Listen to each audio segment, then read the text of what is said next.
अस्सलाम वालेकुम नाज़रीन, खुश आमदीद। मैं हूं असद निज़ामी। नाज़रीन, आज के शो में हम डिस्कस करेंगे स्टॉक मार्केट।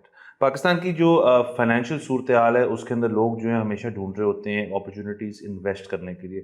जैसे थोड़े बहुत पैसे कमा लिए हैं, हमेशा से बुज़ुर्गों का कहना है कि आप प्रॉपर्टी में लगाएं और प्रॉपर्टी में लगाएं और फिर प्रॉपर्टी में लगाते रहें। लेकिन हमने देखा है स्टॉक मार्केट जिस तरह से परफॉर्म कर रही है उसके बाद से लोग स्टॉक्स में मूव किए हैं।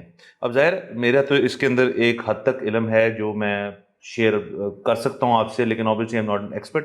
इसलिए आज शो पे हमारे साथ हैं अब्दुल रहमान नजम साहब, जो ARN फाइनेंशियल के CEO हैं। PSX के अंदर लोगों को एडवाइस करते हैं, उनको वो तरीक़ेकार बताते हैं कि स्टॉक मार्केट को आपने कैसे ट्रीट करना है, कैसे डील करना है और उसके अंदर मामलात जो हैं वो कैसे चल रहे हैं और चलेंगे, जो स्टॉक्स के अंदर बहुत एक इंपॉर्टेंट चीज़ होती है। बहुत शुक्रिया सर आपका आने का। तो सबसे पहले मैं चाहूँगा कि आप ARN फाइनेंशियल जो है उसके बारे में हमें थोड़ा सा बताएं कि आपने ये कब से कर रहे हैं, नंबर वन ये क्यों कर रही हैं, जो ज़्यादा ज़रूरी बात है, और लोगों को इससे क्या फ़ायदा पहुंच सकता है। बिस्मिल्लाहिर्रहमानिर्रहीम। हमारी ARN फाइनेंशियल्स की बड़ी यंग जर्नी है, तकरीबन 1 साल कंप्लीट हुआ है। और इसके पीछे पूरी जो रीज़न है ना वो यही है कि मैंने खुद पहले पिछले 5-6 सालों में डिस्कवर किया कि पाकिस्तान में जो है लोग सेविंग करते हैं, उसको या गोल्ड में लगा देते हैं, प्रॉपर्टी में लगा देते हैं। तो उसमें जो रिटर्न्स थे ना, मेरी खुद फैमिली भी बताती होती थी कि भाई पाकिस्तान में तो सिर्फ प्रॉपर्टी में ही इन्वेस्ट करना है। लेकिन मैं जब यूनिवर्सिटी में पढ़ता होता था और मैंने दूसरी चीज़ें देखी, तो सब कहते थे कि दुनिया भर में ना स्टॉक्स में सबसे ज़्यादा रिटर्न आते हैं। तो वो एक पूरा कॉम्प्लेक्स जो है ना मेरे दिमाग में आज से 5-6 साल पहले चल रहा होता था कि कौन सही कह रहा है। तो अब दोनों के पास रीज़न होते थे। पाकिस्तान में बताते होते थे कि प्रॉपर्टी ने बड़े अच्छे रिटर्न्स दिए हैं। स्टॉक मार्केट का उस वक्त थोड़ा सा बना हुआ था कि यहाँ पे जुआ होता है, यहाँ पे सट्टेबाजी होती है, लोगों का नुकसान हो जाता है, जिसने भी इसमें पैसे लगाए ना उसका नुकसान ही हुआ है। लेकिन जो डेटा था पाकिस्तान स्टॉक एक्सचेंज का भी, वो भी आपको बताता था कि बड़े अच्छे रिटर्न्स आते हैं। तो पिछले 5-6 साल में मैं खुद ये एक्सप्लोर करता गया कि सबसे अच्छी एक तो एसेट क्लास कौन सी है, यानी कि स्टॉक्स में पैसे लगाने चाहिए, रियल स्टेट में लगाने चाहिए। और फिर जब ये मैंने देख लिया कि स्टॉक्स में सबसे अच्छे रिटर्न्स हैं, तो फिर ये देखा कि पाकिस्तान की स्टॉक मार्केट ज़्यादा अच्छी है या बाहर की स्टॉक मार्केट ज़्यादा अच्छी है। तो सबसे पहले एक्सप्लोर किया कि लॉन्ग टर्म में किसने ज़्यादा रिटर्न्स दिए, क्योंकि ये जितनी भी इन्वेस्टमेंट रिलेटेड चीज़ें होती हैं ना, आम बंदे को इतनी नॉलेज नहीं होती। वो देखता है पिछले 1 महीने में कितना रिटर्न आया, पिछले 1 साल में कितना रिटर्न आया, वो फिर अपने रिश्तेदारों में देखता है कि पिछले 2-3 साल में जिसने सबसे ज़्यादा जिस जगह लगाए कमाया ना, मैं भी वही इन्वेस्ट कर देता हूँ। हालांकि इस सब चीज़ों में साइकिल्स होते हैं, कभी कोई चीज़ ऊपर जाती है। तो अगर आपने एक्चुअल में देखना हो ना कि लॉन्ग टर्म में आपको सेविंग्स कहाँ इन्वेस्ट करनी चाहिए, तो फिर आपने ना ज़रा लंबे टाइम का रिजल्ट देखना होता है। 2-3 साल इनफ नहीं होते, कम इनफ से नहीं कम होते, 20-25 साल का देखना तो चाहिए। 20-25 साल का देखना चाहिए। अगेन ये मतलब पहले शुरू करने से पहले हम आ जाते हैं मेंटेलिटी के ऊपर।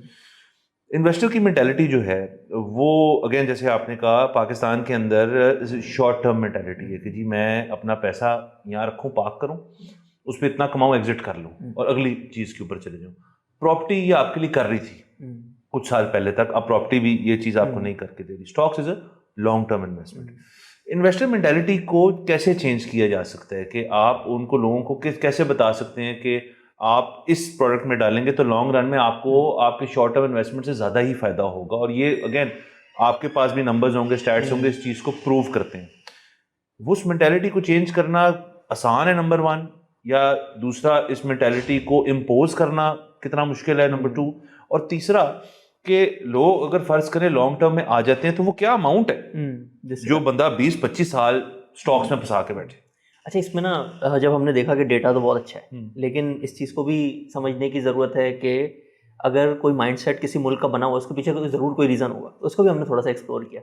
इतने अच्छे रिटर्न्स हैं स्टॉक्स के, लेकिन आज भी जो है 3-4 लाख लोग सिर्फ जो है स्टॉक मार्केट में इन्वेस्ट करते हैं, और रियल स्टेट में जो मिलियंस करते होंगे। तो सबसे पहला रीज़न जो है ना, एक सबसे पहले जो गाइडेंस है ना स्टॉक मार्केट की, वो पिछले 20-25 सालों में जो इधर के ब्रोकरेज हाउसेस थे ना, उन्होंने बहुत अच्छी नहीं दी। दूसरा, हमें एक ये भी समझना होगा कि हम जो पाकिस्तानी है ना, थोड़े से चीज़ों पे ट्रस्ट नहीं करते। आज तक भी हम ये सोचते हैं कि ये जो टॉप कंपनीज है ना, ये जो बुक्स पे प्रॉफिट दिखा रही थी ना, असल में ये नहीं होता। ये अनडॉक्यूमेंटेड इकोनॉमी है यहाँ पे, और जो ये नंबर्स आ रहे हैं, प्रॉफिट्स आ रहे हैं ना, ये सब झूठ है। असल में जो है वो पैसे कहीं और जा रहे हैं। लेकिन हालांकि अगर आप डिटेल में स्टडी करें, इसको पूरा देखने का एक तरीका होता है। अकाउंटिंग आप किस तरह से चेक करते हैं कि ये नंबर्स ठीक है कि नहीं। तो आप बड़ी कंपनीज के अगर ये चेक करेंगे ना, तो सबसे ज़्यादा कंप्लायंट बिजनेसेस पाकिस्तान के यही हैं। जो छोटी कंपनीज होती है ना, वो इस तरह की चीज़ें करती हैं। दूसरा, फिर लोग सोचते हैं कि यहाँ पे तो पॉलिटिक्स का कुछ पता नहीं होता, प्राइम मिनिस्टर का कुछ पता नहीं होता, करेंसी का कुछ पता नहीं होता। तो जब ऐसी कोई चीज़ होगी ना, तो मैं किसी ऐसी चीज़ में इन्वेस्ट करता हूँ जो मेरे हाथ में हो। तो वो फिर प्लॉट की तरफ चले जाते हैं। और प्लॉट में फिर स्कैम्स भी होते हैं, डेवलपर्स जो हैं वो भी सारे आपके पैसे लेके भाग जाते हैं। तो फिर लोग आ जाके वो जो 4-5 बड़े नाम हैं ना रियल एस्टेट के, जो भले देर से डिलीवर करते हैं लेकिन डिलीवर कर देते हैं, उधर इन्वेस्टमेंट कर देते हैं और बस भूल जाते हैं। एक और मेंटेलिटी ये भी है, लोगों को ना यहाँ पे कंपाउंडिंग का कॉन्सेप्ट की समझ ही नहीं है।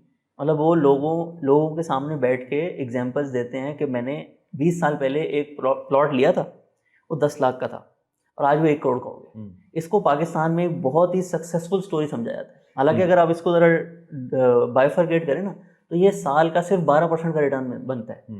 इतना तो पाकिस्तान के एवरेज में अगर आप बैंक में पैसे रख दें ना तो वो लगता है, लेकिन वो इतना लंबा टाइम होता है, लोग सोचते हैं वो 10 लाख रुपए 1 करोड़ हो गए, कुछ भी नहीं होता। और करेंसी डिवैल्यूएशन अपनी जगह। हाँ, मतलब अगर आप परसेंटेज पॉइंट ऑफ व्यू से देखें ना, ये सारी एसेट क्लासेस जो स्टॉक्स हैं उन्होंने तकरीबन हर साल एवरेज 18 से 20% आपको प्रॉफिट दिया है।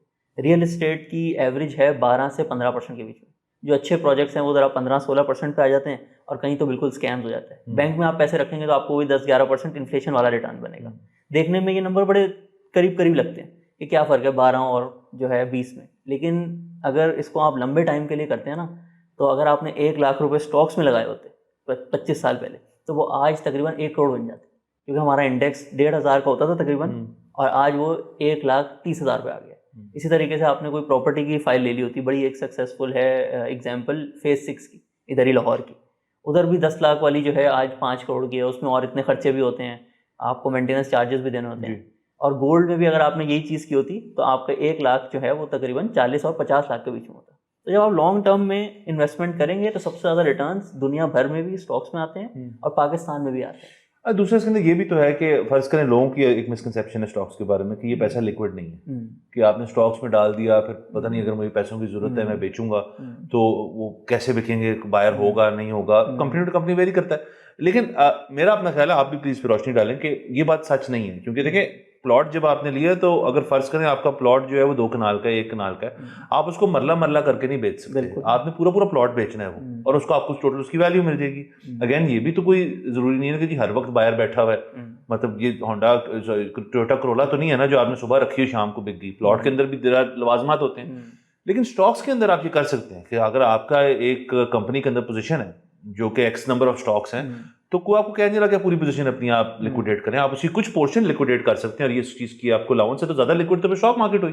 बिल्कुल, आपने जैसे बताया ना कि अब इसको थोड़ी इन्वेस्टिंग लैंग्वेज में अगर कहें ना, किसी भी एसेट क्लास को जब जज करते हैं ना उसकी 3 चीज़ें देखते हैं। एक तो सबसे पहले देखते हैं ये रिटर्न कितना देती है, ठीक है, उसकी हमने ऑलरेडी बात कर ली। दूसरी चीज़ होती है इसके अंदर लिक्विडिटी और डिविजिबिलिटी, यानी कि कितनी आसानी से जो है कितने दिन में मुझे कैश मिल जाएगा।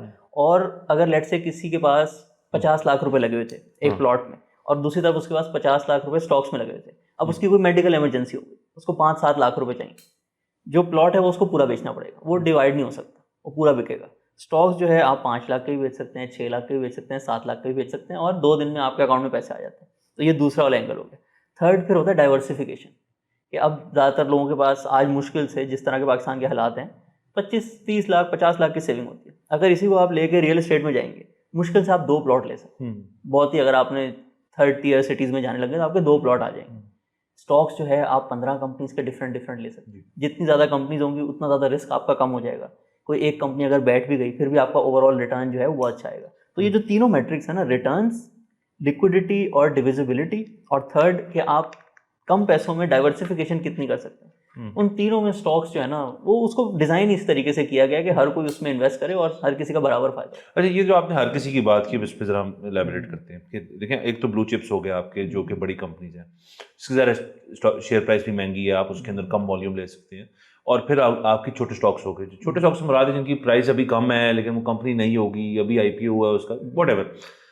अब इन्वेस्टमेंट एपेटाइट जो है, अगर आप बात करें उस शख्स की जो 20-25 साल से जो हम कहते हैं स्टॉक्स में खेल रहे हैं, वो खाने पे आजकल के दौर में अगर फैमिली में खाना हो तो वहाँ पे इक्का दुक्का होगा जो स्टॉक्स में खेल रहा है 25 साल से, ज़्यादातर होंगे जो प्रॉपर्टी में खेली जा रहे हैं। वो इन्वेस्टर जो अभी एंटर करना चाह रहा है, वो इन्वेस्टर जो अभी देख रहा है कि यार स्टॉक मार्केट ऊपर जा रही है, छक्के लग रहे हैं, तो ये पॉइंट है, मैं इसके अंदर मैं भी घुस जाता हूँ। लेकिन उसको आप एडवाइस करेंगे कि ब्लू चिप की सिक्योरिटी ले, या फिर वो अपना जो इन्वेस्टमेंट जो कैपेसिटी है, एपेटाइट है, उसका थ्रेशोल्ड है, उसको एक्सप्लॉइट करे और छोटी गेम में चले और वॉल्यूम ज़्यादा ले। तो ये इसका इक्विलिब्रियम, इसका मिडिल ग्राउंड क्या आता है? नहीं, इसका इक्विलिब्रियम तो बिल्कुल जो है ना, जो आपने पहली वाली बात की ना, उसकी तरफ होना चाहिए। कोई भी स्टॉक मार्केट में एंटर होने का सोचा, सबसे पहले तो वो देखे कि स्टॉक मार्केट की आउटलुक कैसी है, फिर कंपनी पे आते हैं। पहले तो ये देखते हैं कि स्टॉक मार्केट के भी आगे अच्छे Itself index क्या 1-2 साल में क्या रिटर्न एक्सपेक्टेड है। तो पाकिस्तान में ना आप जो पिछले 20-25 साल हैं उसको डिवाइड कर लें। एक ऐसा टाइम होता है पाकिस्तान का 3-4 साल का जिसमें ना करेंसी डिवैल्यू हो रही होती है, सही है। साथ जो है पॉलिटिकल टर्मोइल भी चल रहा होता है, उसके साथ साथ जो है ना आपके रिजर्व्स कम हो रहे होते हैं, इंटरेस्ट रेट आपके ऊपर जा रहे होते हैं, इसको कहते हैं बेयर मार्केट। ये सारी जो 3-4 चीज़ें हैं ना, ये स्टॉक्स की प्राइसेस कम करती हैं। फिर दूसरा टाइम होता है जिसमें जो है आपका इंटरेस्ट रेट नीचे आ रहा होता है, आपका जो बजट बनता है उसके अंदर प्राइमरी सरप्लस भी होता है, यानी कि आपके खर्चे कम होते हैं और जो आपकी रेवेन्यू है ना वो बढ़ रहे होते हैं। इसके साथ साथ आपके इंटरेस्ट रेट नीचे आ रहे हैं, आपकी IMF के साथ जो है सारी चीज़ें ठीक हैं, यानी कि लोग आपकी इकोनॉमी पे ट्रस्ट कर रहे हैं। तो ये इसको कहते हैं बुल मार्केट फ्रेमवर्क। तो आजकल पाकिस्तान में वो चल रहा है। पिछले 2 साल से जो इतने अच्छे रिटर्न्स आ रहे हैं ना, उसकी वजह यही है कि ये सारे इंडिकेटर्स जो है ना सही डायरेक्शन में जा रहे हैं। अब एक नॉर्मल बिजनेस होता है, आप जैसे सड़क पर भी कोई दुकान देख लें, अगर वो साल का 10 लाख रुपए कमा रहा होता है तो उसका जब कोई बायर आएगा वो समझता होगा कि मैं इसमें पैसे लगा के 10 लाख रुपए प्रॉफिट कमा सकता हूँ, वो बोली लगाएगा, कहेगा मैं ये दुकान जो है 1 करोड़ की खरीद लेता हूँ, 1 करोड़ लगाऊंगा, मुझे 10 लाख हर साल प्रॉफिट आएगा। तो कंपनीज में भी बिल्कुल ऐसे ही होता है। कंपनीज में भी आपने देखना होता है कि वो जितना कमा रही है ना उसके हिसाब से उसकी प्राइस कितनी है। आपको याद होगा आज से ना 2-3 साल पहले मिफ्ता इस्माइल जब फाइनेंस मिनिस्टर होते थे, उन्होंने एक बड़ी कंट्रोवर्शियल स्टेटमेंट दे दी थी कि पाकिस्तान स्टॉक एक्सचेंज में ना 5,000 का नोट 500 में मिल रहा है। तो उस पर बड़ी 1-2 साल तक तो स्टॉक मार्केट नहीं बढ़ी, तो बहुत उस पर वो हुई कि ये आपने कैसी गवर्नमेंट पास कर दिया। वो ठीक कह रहे थे उस टाइम पे। अगर एक नॉर्मल सी कंपनी 1,000 रुपये का प्रॉफिट कर रही थी ना, उसकी प्राइस चल रही थी 3,000 रुपये। इतना सस्ता हो गया था, लेकिन रिजर्व्स कम थे, डिफॉल्ट के खतरे थे, हालात खराब थे। डॉलर की प्राइस ऊपर जाती जा रही थी, तो कोई उसको टच करने को रेडी नहीं था। और अब इतनी जो बड़ी रैली आई है उसके बाद भी आज भी अगर एक कंपनी एवरेज उसका प्रॉफिट 1,000 रुपये है तो उसकी प्राइस चल रही है 6,000 रुपये पाकिस्तान स्टॉक मार्केट में। और पाकिस्तान की भी हिस्ट्री देख लेना तो ये एवरेज अराउंड 9 to 10 टाइम्स होता है, यानी कि अगर 1,000 रुपये प्रॉफिट तो इसकी फेयर वैल्यू होनी चाहिए 9,000 रुपये से 10,000 रुपये। तो उस पॉइंट ऑफ व्यू से जो आउटलुक है स्टॉक मार्केट की, इंटरेस्ट रेट नीचे आ रहे हैं, सब कुछ ठीक चल रहा है, बुल मार्केट फ्रेमवर्क ऑन है, तो इस टाइम में आप जो है ना 30% के अराउंड एवरेज रिटर्न आ जाता है। ओवरऑल 25 साल का एवरेज 18 से 20% है, लेकिन जब ये सारी चीज़ें अच्छी होती हैं तो 30% तक रिटर्न एवरेज आता है। जैसे चलिए मेरा सवाल वापस, जो younger investor, first time investor, वो बास्केट बना रहा है अपनी स्टॉक्स की, उसमें ज़्यादा क्वांटिटी होनी चाहिए ब्लू चिप्स की, आप कह रहे हैं, या फिर उसके अंदर उसको और भी किस्म के भी स्टॉक्स रखने चाहिए? ये मेरा सवाल है। नहीं, जो देखिए इसमें है आप टाइम इन्वेस्टमेंट कितनी करना चाहते हैं। अगर तो आप सारी चीज़ें समझते हैं, आप डिफरेंट कंपनीज के बिजनेस मॉडल समझते हैं, तो फिर आप छोटी कंपनी भी अच्छी ढूंढ सकते हैं। लेकिन अगर आप टाइम इन्वेस्ट नहीं कर रहे, 99% लोग ऐसे इन्वेस्टमेंट करते हैं कि बस देख लिया थोड़ा बहुत और सुनी सुनाई बात के ऊपर, हाँ, तो फिर आपको बिल्कुल ब्लू चिप पे जाना चाहिए। आप इस तरह भी मत सोचें, एक इसका ना इंडेक्स बना हुआ है, लेट्स से आपने शरिया कंप्लायंट इन्वेस्टिंग करनी है, एक इंडेक्स बना हुआ है KMI 30, उसमें टॉप 30 कंपनीज जो शरिया कंप्लायंट है ना पाकिस्तान की सबसे बड़ी, उनकी लिस्ट है। आप उनमें से टॉप 15 देखें और थोड़ा बहुत उसको रिसर्च कर लें, उसमें से 10 कंपनीज का पोर्टफोलियो बना लें, आपको उससे नीचे जाने की ज़रूरत ही नहीं। जो छोटी कंपनीज होती है ना उसमें मॉनिटरिंग ज़्यादा होती है, उसमें रिस्क ज़्यादा होता है, वो फिर जो थोड़े एक्सपर्ट्स होते हैं जो सारी चीज़ों को समझते हैं वो उसमें इन्वेस्ट कर सकते हैं। एक एग्जांपल है पिछले 2 सालों की साजगार, एक छोटी सी कंपनी जो है वो 20x हो गई। तो अगर कोई उसका बिजनेस समझता था, देख रहा था इनकी गाड़ियाँ सेल हो रही हैं, वो उसमें इन्वेस्ट कर सकता है। लेकिन आम बंदे को इससे दूर रहना चाहिए, क्योंकि पता है क्या होता है, जो छोटी कंपनीज होती है ना, लोग देखते हैं पिछले 1 महीने में इसका शेयर 100 से 200 हो गया, ठीक है, फिर वो थोड़ा सा वेट करते हैं नीचे आएगा, फिर जब वो 300 पे जाता है ना, बस फिर उनका वो जो पेशेंस लेवल खत्म हो जाता है, वो इन्वेस्ट कर देते हैं। फिर वो थोड़ा सा और ऊपर जाता है, फिर जब वो अपनी वैल्यू से ऊपर चला जाता है, नीचे आने लग जाता है, फिर वो और इन्वेस्ट करते हैं उसके अंदर, डबल डाउन कर देते हैं। और फिर जो है ना एकदम से वो जब कंपनी बैठती है तो फिर वो कहते हैं कि स्टॉक मार्केट जो है स्कैम है। ये एक बड़ी नॉर्मल सी जर्नी है। एक कंपनी जो है वो तेज़ी से बढ़ रही थी, उसमें आपने भी थोड़े से ले लिए, फिर वो ऊपर ऊपर गई, आपने और ख़रीद लिए, फिर जब वो नीचे आने लगी तो फिर आपका जो है वो लॉस हो जाता है। तो आप ये छोटी कंपनी से दूर रहें, छोटी कंपनी से दूर है, बिल्कुल ठीक है। अच्छा, दूसरा आपकी जो है ARN फाइनेंशियल, अब आपके पास जैसे एक बंदा आता है तो आपके उस शख्स से क्या सवालात होते हैं? आप उससे बैठते होंगे ऑब्वियसली, उनसे उनकी एक तो पूछते होंगे आपकी कितनी वैल्यू, कितनी आप इन्वेस्ट करना चाह रहे हैं, नंबर 1। उसके बाद क्या देखते हैं? उनकी रिस्क एपेटाइट देखते हैं, उनको आप समझाते हैं क्या करना है क्या नहीं। मतलब एक शख्स, जैसे आपने कहा कि बंदा खुद रिसर्च करके स्टॉक मार्केट में जाए, रिसर्च करके जाना चाहिए, तो वो बंदा खुद भी कर सकता है रिसर्च। ARN फाइनेंशियल पे आने का आपको बेनिफिट क्या है? देखिए इसमें ना भाई, अगर आप लोगों से पूछेंगे भी ना कि आपने स्टॉक मार्केट में क्यों इन्वेस्ट नहीं किया, या उन्होंने अगर किया तो उनका लॉस क्यों हुआ, उसके 2 रीज़न है। एक होता है कि वो ये बुल मार्केट और बेयर मार्केट फ्रेमवर्क नहीं समझते, यानी कि उनको समझ नहीं आती कि कौन से 4-5 साल अच्छे होते हैं और कौन से फिर 2-3 साल बुरे भी होते हैं। उसके हिसाब से अपनी इन्वेस्टमेंट प्लान नहीं करते लोग। ज़्यादातर लोग जब फुल चीज़ें महंगी हुई होती हैं उस वक्त खरीद लेते हैं। और दूसरा होता है कि उन्होंने जिस कंपनी में इन्वेस्ट करना होता है ना, उसकी रिसर्च बिल्कुल नहीं की होती, यानी कि बस वो देख रहे होते हैं इसका शेयर है ऊपर जा रहा है और ख़रीद लिया। ये दोनों काम हम उनको करके देते हैं। हम किसी को भी नहीं कहते कि लेट से अगर आपके पास 50 लाख की सेविंग है ना, आप 50 लाख लगा दो। हम उनको ये भी नहीं कहते कि आप 25 लगा दो। हम उनसे कहते हैं आप आएँ, सबसे पहले हमने जो भी कंपनीज रेकमेंड की हुई है ना, उन सब की वीडियोस बनी हुई हैं, आप वो वीडियोस देखें। आधे घंटे में कंपनी एक्सप्लेन हुई है, आपकी कन्विक्शन बढ़ेगी। आपने खुद बनवाई हुई वीडियो? हाँ, ये हमारी टीम पूरी ने बना के हमारे जो ऑनलाइन पोर्टल होता है ना उस पर रिकॉर्डेड होते हैं, जिन कंपनीज में हम लोग इन्वेस्टमेंट रिकमेंड करते हैं। अभी बल्कि कुछ दिन पहले हम लोगों का 1 साल कंप्लीट हुआ था, तो हम लोग ऐसे एक स्मॉल सा मीटअप भी कर रहे थे।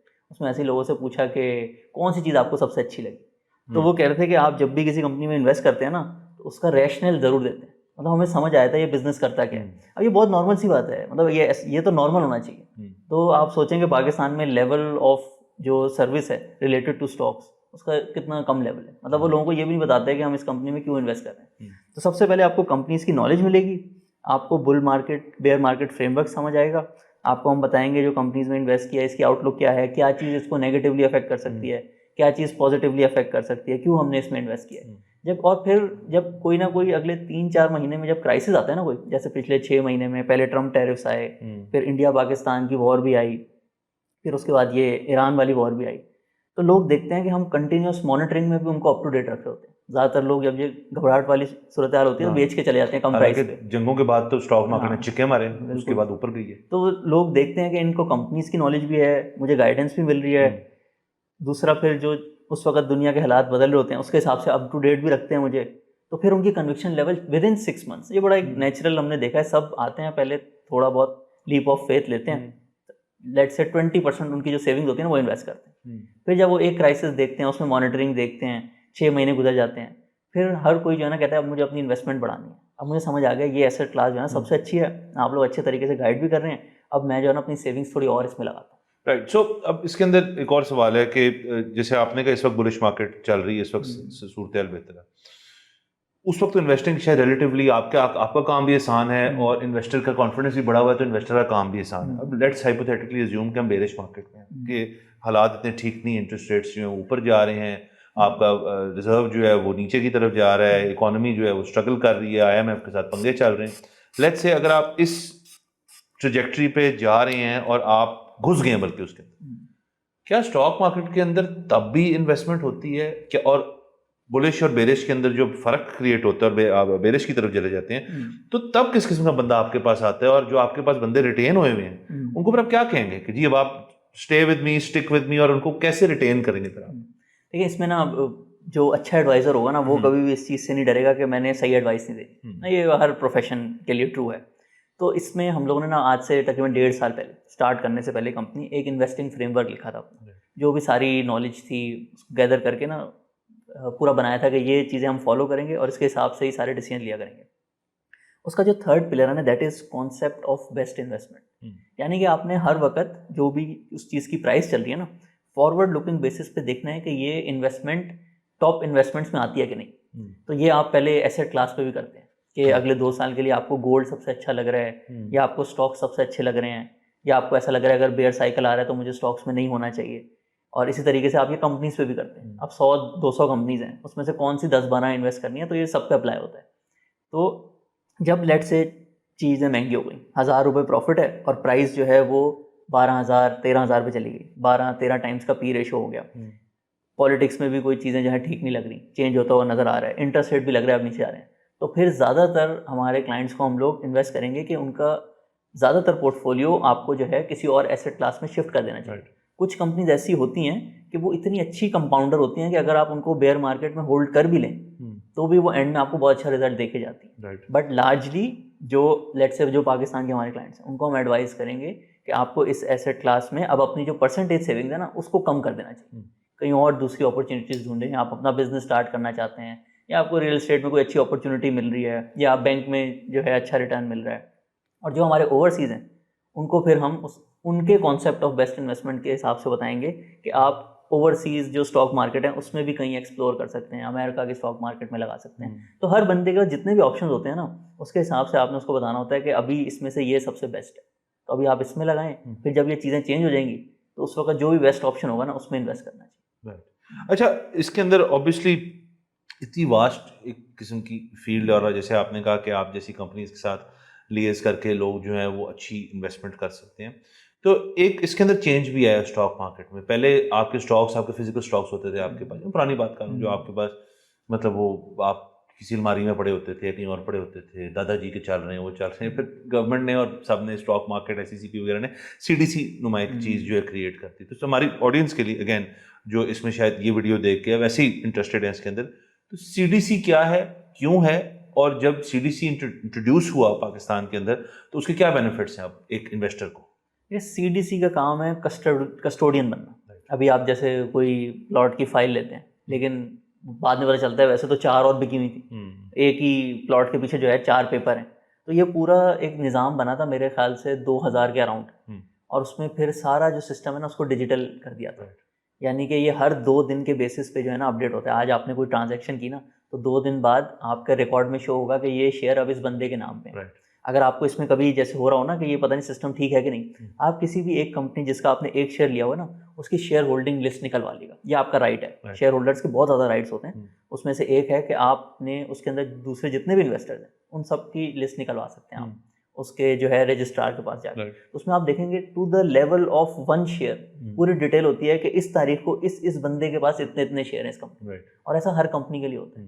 तो ये जो कस्टोडियन वाला इशू है ना, इसका जो है ना गवर्नमेंट ऑफ पाकिस्तान जिम्मेदार है कि जितने भी शेयर्स लिए हुए हैं वो उसकी 100% गारंटी देते हैं कि वो एक सही जगह पे एक रिकॉर्ड मेंटेन हो रहा है, तो कोई वो प्रॉब्लम नहीं होगी। और एक और चीज़ इसमें, प्रॉपर्टी में जैसे लोग कैश पे ले लेते हैं फाइल, डेवलपर भाग जाते हैं। अब यहाँ पे जितनी भी ट्रांजैक्शन होती हैं सारी बैंकिंग ट्रांजैक्शन होती हैं। आप किसी भी ब्रोकरेज हाउस के थ्रू अगर शेयर्स लेंगे तो आपने बैंक के थ्रू उनको पैसे देने हैं, और उन्हीं पैसों से फिर आप शेयर्स बाय करते हैं और फिर आपके शेयर्स सीडीसी में आ जाते हैं।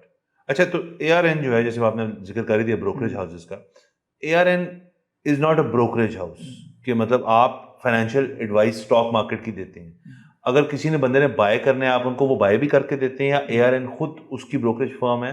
तो आपका मैकेनिज्म क्या है कि अगर शख्स आपके पास आ गया और इंटरेस्टेड हो गया है, आप जो कंपनी उनको कह रहे हैं, तो वो किस प्रोसीजर के तहत फिर आप उनको खरीद के लेंगे? आप मार्केट से लेंगे, उनके नाम करेंगे, व्हाट हैपेंस? नहीं, इसमें बल्कि ये बड़ी इंपॉर्टेंट चीज़ है एक, कि आप ना अपने फाइनेंशियल स्कैम से बचने के लिए अपने माइंड में रखें कि सिर्फ 3 तरह के इंस्टीट्यूशंस है पाकिस्तान में जो आपसे ना पैसे ले सकते हैं जिसकी चीज़ खरीदनी। फीस हर कोई ले सकता है, लेकिन बैंक्स में आप अपने पैसे जमा करा सकते हैं।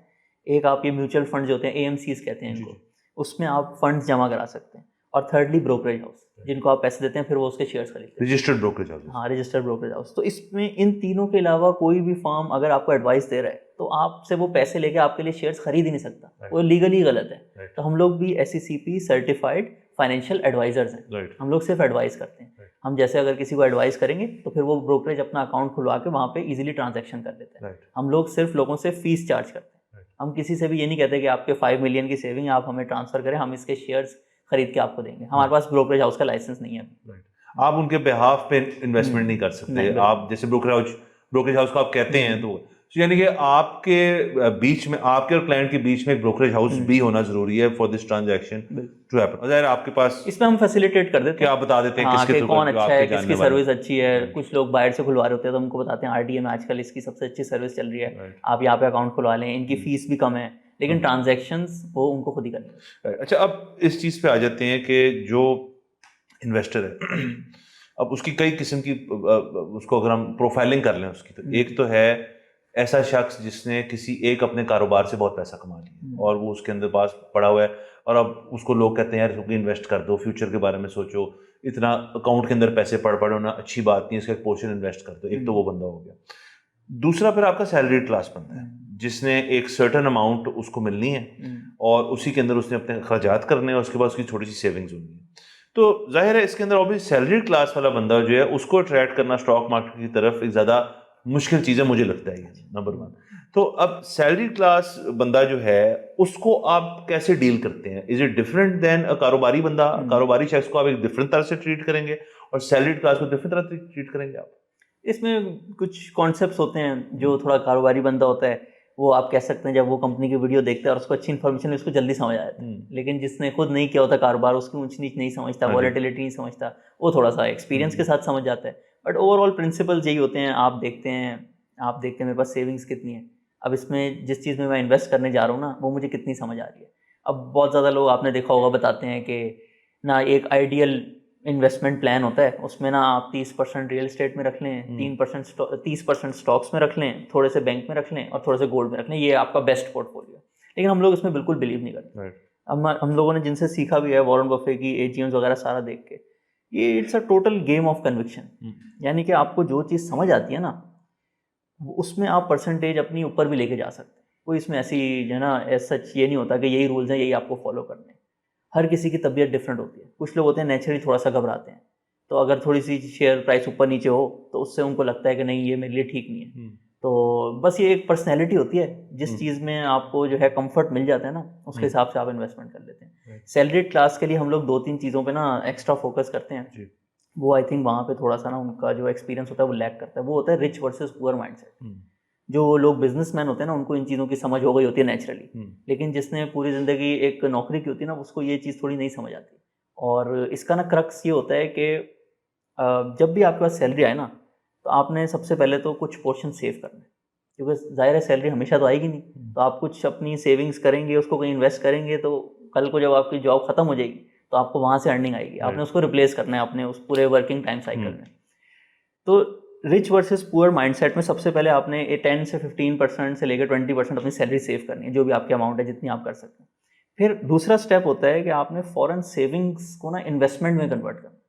सेविंग्स और इन्वेस्टमेंट में भी बड़ा फर्क होता है। लोग समझते हैं सेम चीज़ है। सेविंग होता है कि आपको पैसे मिले, आपने तकिए के नीचे रख दिए या बैंक में जाके जमा करा दिया, अब वो जो है अपनी वैल्यू टाइम के साथ कम होती जा रही है।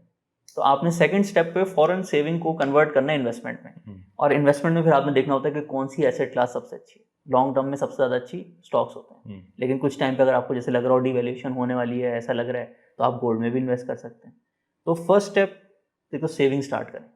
छोटी अमाउंट भी करेंगे उसका भी बड़ा इम्पैक्ट आता है। एक जस्ट नंबर के लिए आपको बताता हूँ, अगर आप 10,000 रुपये भी सेव करने लग जाए ना हर महीने, और एक साल बाद लेट से आपकी सैलरी बढ़ी 10% से 11,000, आप हर महीने पहले साल में 10,000, दूसरे साल में 11,000, और इसी तरीके से जैसे जैसे आपकी सैलरी बढ़ती है उसको सेव करते रहें और इसको स्टॉक मार्केट में डालते रहें, और इसका जो एवरेज 18% का रिटर्न है हर साल का, तो ये इतनी ज़्यादा कंपाउंड हो जाती है कि बाय द टाइम आप रिटायर होंगे 25 साल बाद, वैसे तो लोग 25 साल से भी ज़्यादा काम करते हैं, लेकिन अगर आप 25 साल बाद भी रिटायरमेंट लेते हैं, लेट से आपने 22 साल की उम्र पे स्टार्ट किया और 47 पे आप रिटायर हो गए, तो ये जो 10,000 आपने हर महीने लगाए थे ना, ये बढ़ बढ़ के 10 करोड़ बन जाते हैं।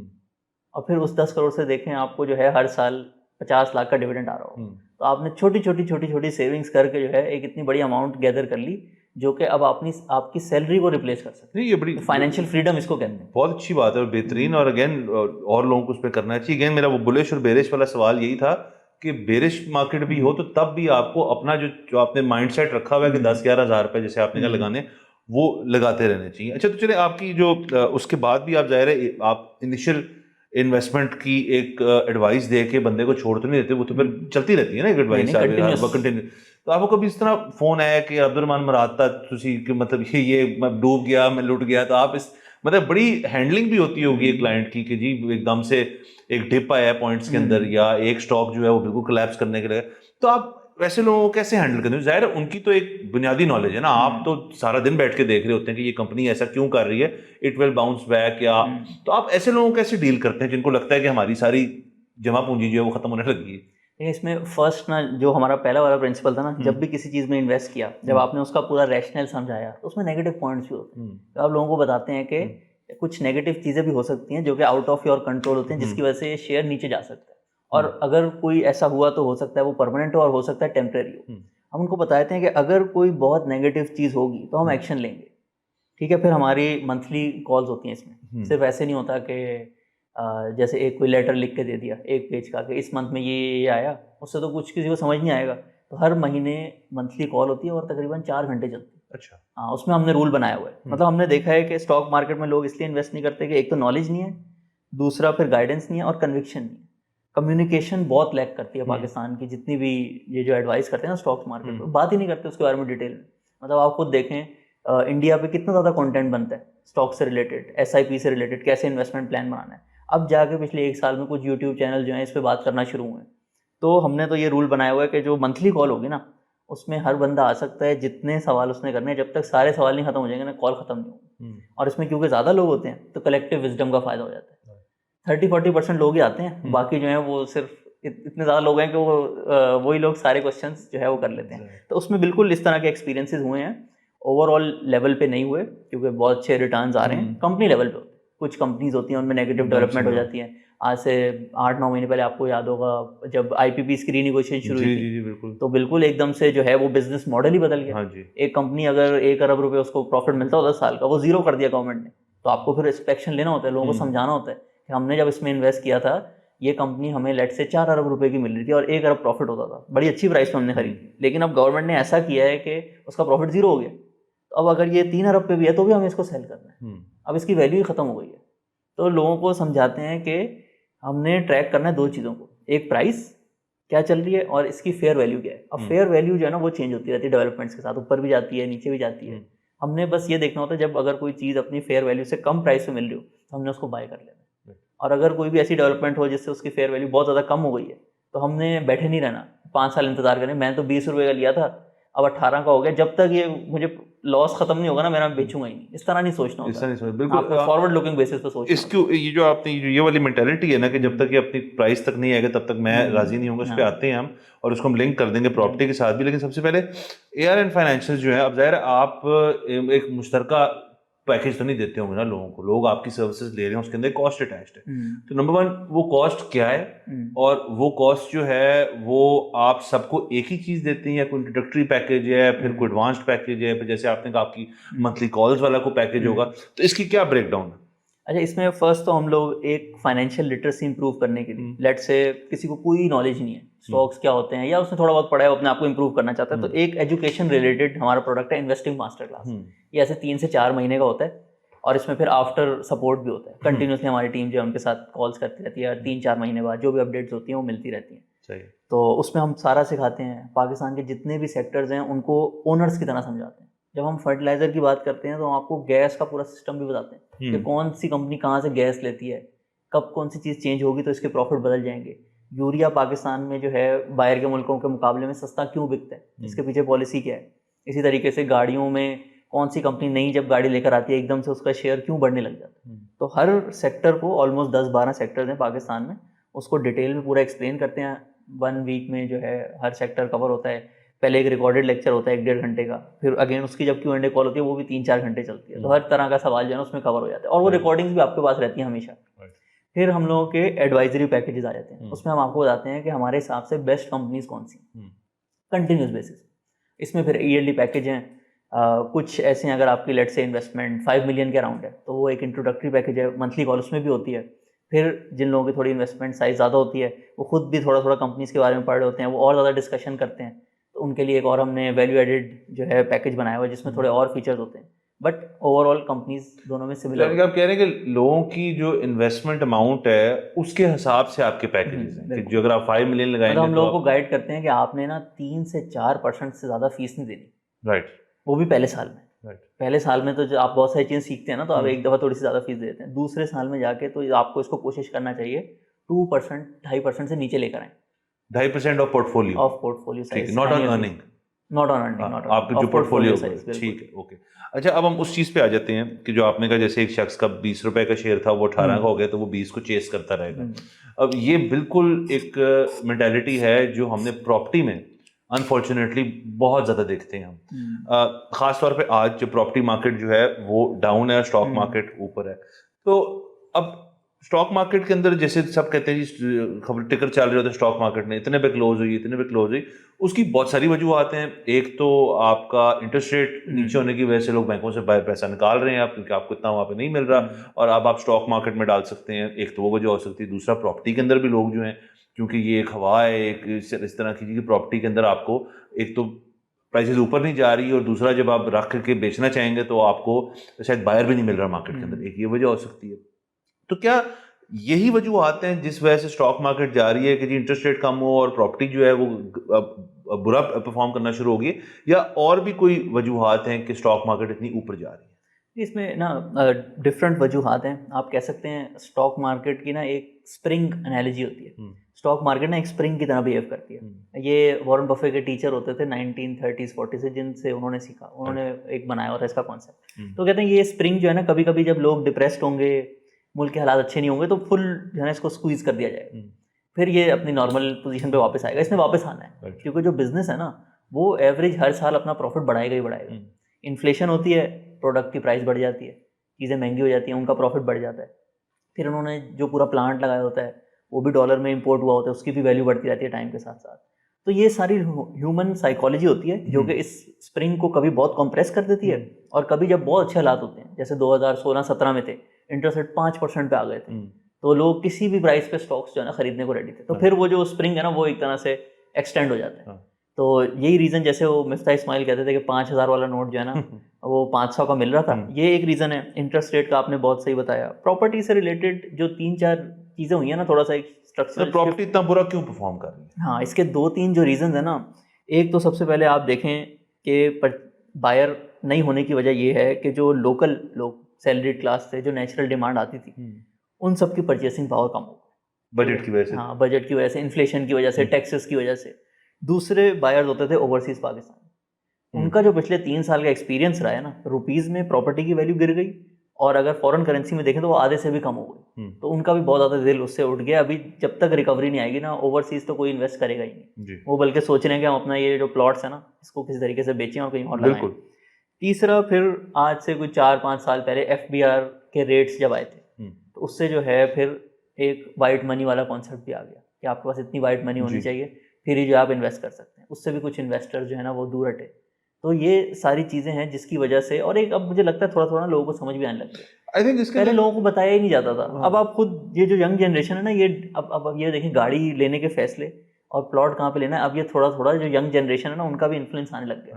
पहले कोई नहीं पूछता होता था, घर के जो लेट से यूनिवर्सिटी जाने वाले बच्चे होते थे, या जिन्होंने नई नई जॉब शुरू किया, कि आपका क्या ख्याल है। लेकिन अब इन सारे बच्चों ने जो है ना रिसर्च की है, इन्होंने देखा हुआ है सारा डेटा, तो अब थोड़ा सा ना माइंडसेट चेंज हो रहा है कि दूसरी जगहों पे रिटर्न ज़्यादा है। हाँ, सॉरी। अच्छा, जो आपका ये वाला पॉइंट है, इसके अंदर मैं ऐड करता हूँ, एक ये भी वजह मुझे लगता है प्रॉपर्टी की, कि इसके साथ ना इसको मिसट्रीट भी बहुत किया गया है। जो भी कमोडिटी होती है, जो भी चीज़ होती है, मतलब एक बंदा जो बिस्किट बनाता है, उस बिस्किट का एक एंड यूज़र है जिसने उस बिस्किट को खाना है। प्रॉपर्टी का यहाँ पे एंड यूज़र वो बंदा है जिसने वहाँ घर बना के उसमें रहना है। अनफॉर्चुनेटली यहाँ पे वो चीज़ चेंज हो गई। मतलब क्योंकि प्रॉपर्टी के अंदर मुझे तो ये नहीं पता था, उसने मुझे टेक्स्ट मैसेजेस नहीं आते, उसके अंदर एक मैसेज आया कि जी एक फाइल मिल रही है, एक अनसक्सेसफुल फाइल होती है वो मिल रही है, अनबैलेटेड फिर प्लॉट मिल रहे हैं, फिर कॉर्नर प्लॉट, पता नहीं क्या क्या उन्होंने इतनी चीजें बना ली हैं। और आई थिंक ये भी बहुत बड़ी वजह है कि जिसकी वजह से इन्वेस्टर कॉन्फिडेंस जो है वो प्रॉपर्टी से कम होकर स्टॉक्स में मूव हुआ है, क्योंकि स्टॉक्स में ये वाली खिचकिच नहीं है। क्योंकि यहाँ पे देखें जी, एक बंदा फाइल लेके फिर रहा है पता नहीं कितनी देर से, जी उस फाइल के ऊपर स्पेकुलेशन हो रही है। और अगेन मेरा अपना ख्याल है कि अगर आप सिर्फ लाहौर की बात करें या पंजाब की बात करें, तो यहाँ पे तो अभी जितनी हॉरिजॉन्टल आपने ग्रोथ अभी और भी कर सकते था, रकबा अभी और मौजूद है, तो यहाँ पे तो इतने लोग ही नहीं शायद घर लेने वाले। और प्लस एंड में जिस बंदे रहना है जाके उसके अंदर, घर के अंदर, वो सैलरी क्लास टाइप बंदा होगा, आपने कहा उसकी परचेसिंग पावर नहीं है। तो ये भी एक बहुत बड़ी वजह है व्हिच आई थिंक कि प्रॉपर्टी को आपने टेंट कर दी है। मेरा अपनी भी जो एक्सपीरियंस है, जब मैंने स्टार्ट किया तो ये 3-4 बातें बताई गई कि एक जो है पाकिस्तान में प्रॉपर्टी में सबसे ज़्यादा रिटर्न आते हैं, जो स्टॉक मार्केट है वहाँ पे स्कैम्स हो जाते हैं, लॉस हो जाएगा, कंपनीज जो है सही तरीके से अपनी चीज़ें शो नहीं करती। फिर एक जब मैं बायर का थोड़ा समझ लिया ना, मैंने बहुत ज़्यादा वॉरेन बफे की पुरानी एजीएम्स देखी, तो जब मैंने सबको ये बताया कि नहीं स्टॉक्स जो है ना उसमें आप ओनर्स बन जाते हैं बिजनेस के, उसके साथ इक्वल पार्टनर होते हैं, जो उनको डिविडेंड मिलता है आपको भी वही मिलता है। तो एक लास्ट चीज़ आई कि ये सब चीज़ें पाकिस्तान पे अप्लाई नहीं होती, तो वो भी आप करके देखें। मैं खुद, मतलब I have never worked in any institution, मैं खुद घर बैठ के ये सारी रिसर्च की कि कौन सी कंपनी कैसे चलती है। कॉर्पोरेट ब्रीफिंग्स होती हैं, आप सोचें आप किसी अपने दोस्त के साथ किसी बिजनेस में अगर पार्टनरशिप करते हैं, आप 6 महीने बाद डिस्कस करते होंगे, आपको तब भी सही तरीके के अकाउंट्स नहीं मिलते होंगे। लेकिन स्टॉक मार्केट पे हर 3 महीने बाद अगर आपको सही से पढ़ना आता हो, हर कंपनी आके अपने अकाउंट्स डिस्क्लोज करती है, आप उसको पढ़ें, खुद देखें कंपनी कहाँ जा रही है। इससे ज़्यादा ट्रांसपेरेंट और स्कैम फ्री चीज़ क्या हो सकती है? ऑप्शन भी इतने ज़्यादा हैं, एक कंपनी आपको समझ नहीं आ रही, आप दूसरी में कर लें। और हाउसिंग सोसाइटीज और प्लॉट्स का लेने तो हाउसिंग सोसाइटी कटना शुरू हो जाती है। बस आप एक दिन सुबह उठते हैं, आपके घर के बाहर होर्डिंग लगी होती है जी फलाना न्यू टाउन बन रहा है वहाँ पे, अब उसके अंदर ढेर सारे हमें पैसे दे दें और अभी ले लें क्योंकि आगे जाके पहुंचे। अब लोग आई थिंक इस चीज़ में मानते नहीं है, नंबर वन। दूसरा, अगर आप प्रॉपर्टी और ऑटो मार्केट, जैसे अभी आपने साजगार का जिक्र किया, एक बहुत बड़ी सक्सेस स्टोरी है। अभी रिसेंटली तमाम जो साजगार मॉडल्स बनाता है वो सारे बाकी जो थे, किया हो जाए और बाकी हो जाए, उन्होंने अपनी जो इस बजट के अंदर ग्रीन लेवी और बाकी टैक्सेस लगाए जिसमें डोमेस्टिक मार्केट में गाड़ियां ऊपर गई हैं, साजगार वालों को आगे का यार हम इसको अब्जॉर्ब करेंगे, हम पास ऑन नहीं करेंगे। अब ये कितनी इन्वेस्टर सेंटिमेंट इससे कितना बढ़ेगा। मतलब अगर फर्ज करें आप उस कंपनी की इस हरकत की वजह से एक इन्वेस्टर नहीं है, आप खुश होंगे यार ये कितनी अच्छी कंपनी है, मैं इसके अंदर पैसे डालता हूं। तो ये चीजें भी बड़ी मैटर करती हैं, जाहिर है आप भी फिर लोगों को आगे बताते होंगे। लेकिन यहाँ पे एक बहुत बड़ा मसला है जो मैं आपसे भी डिस्कस करना चाहता हूँ कि यहाँ पे हर शख्स जो है वो चीज खरीदता है उसको इवेंचुअली महंगी बेचने के लिए।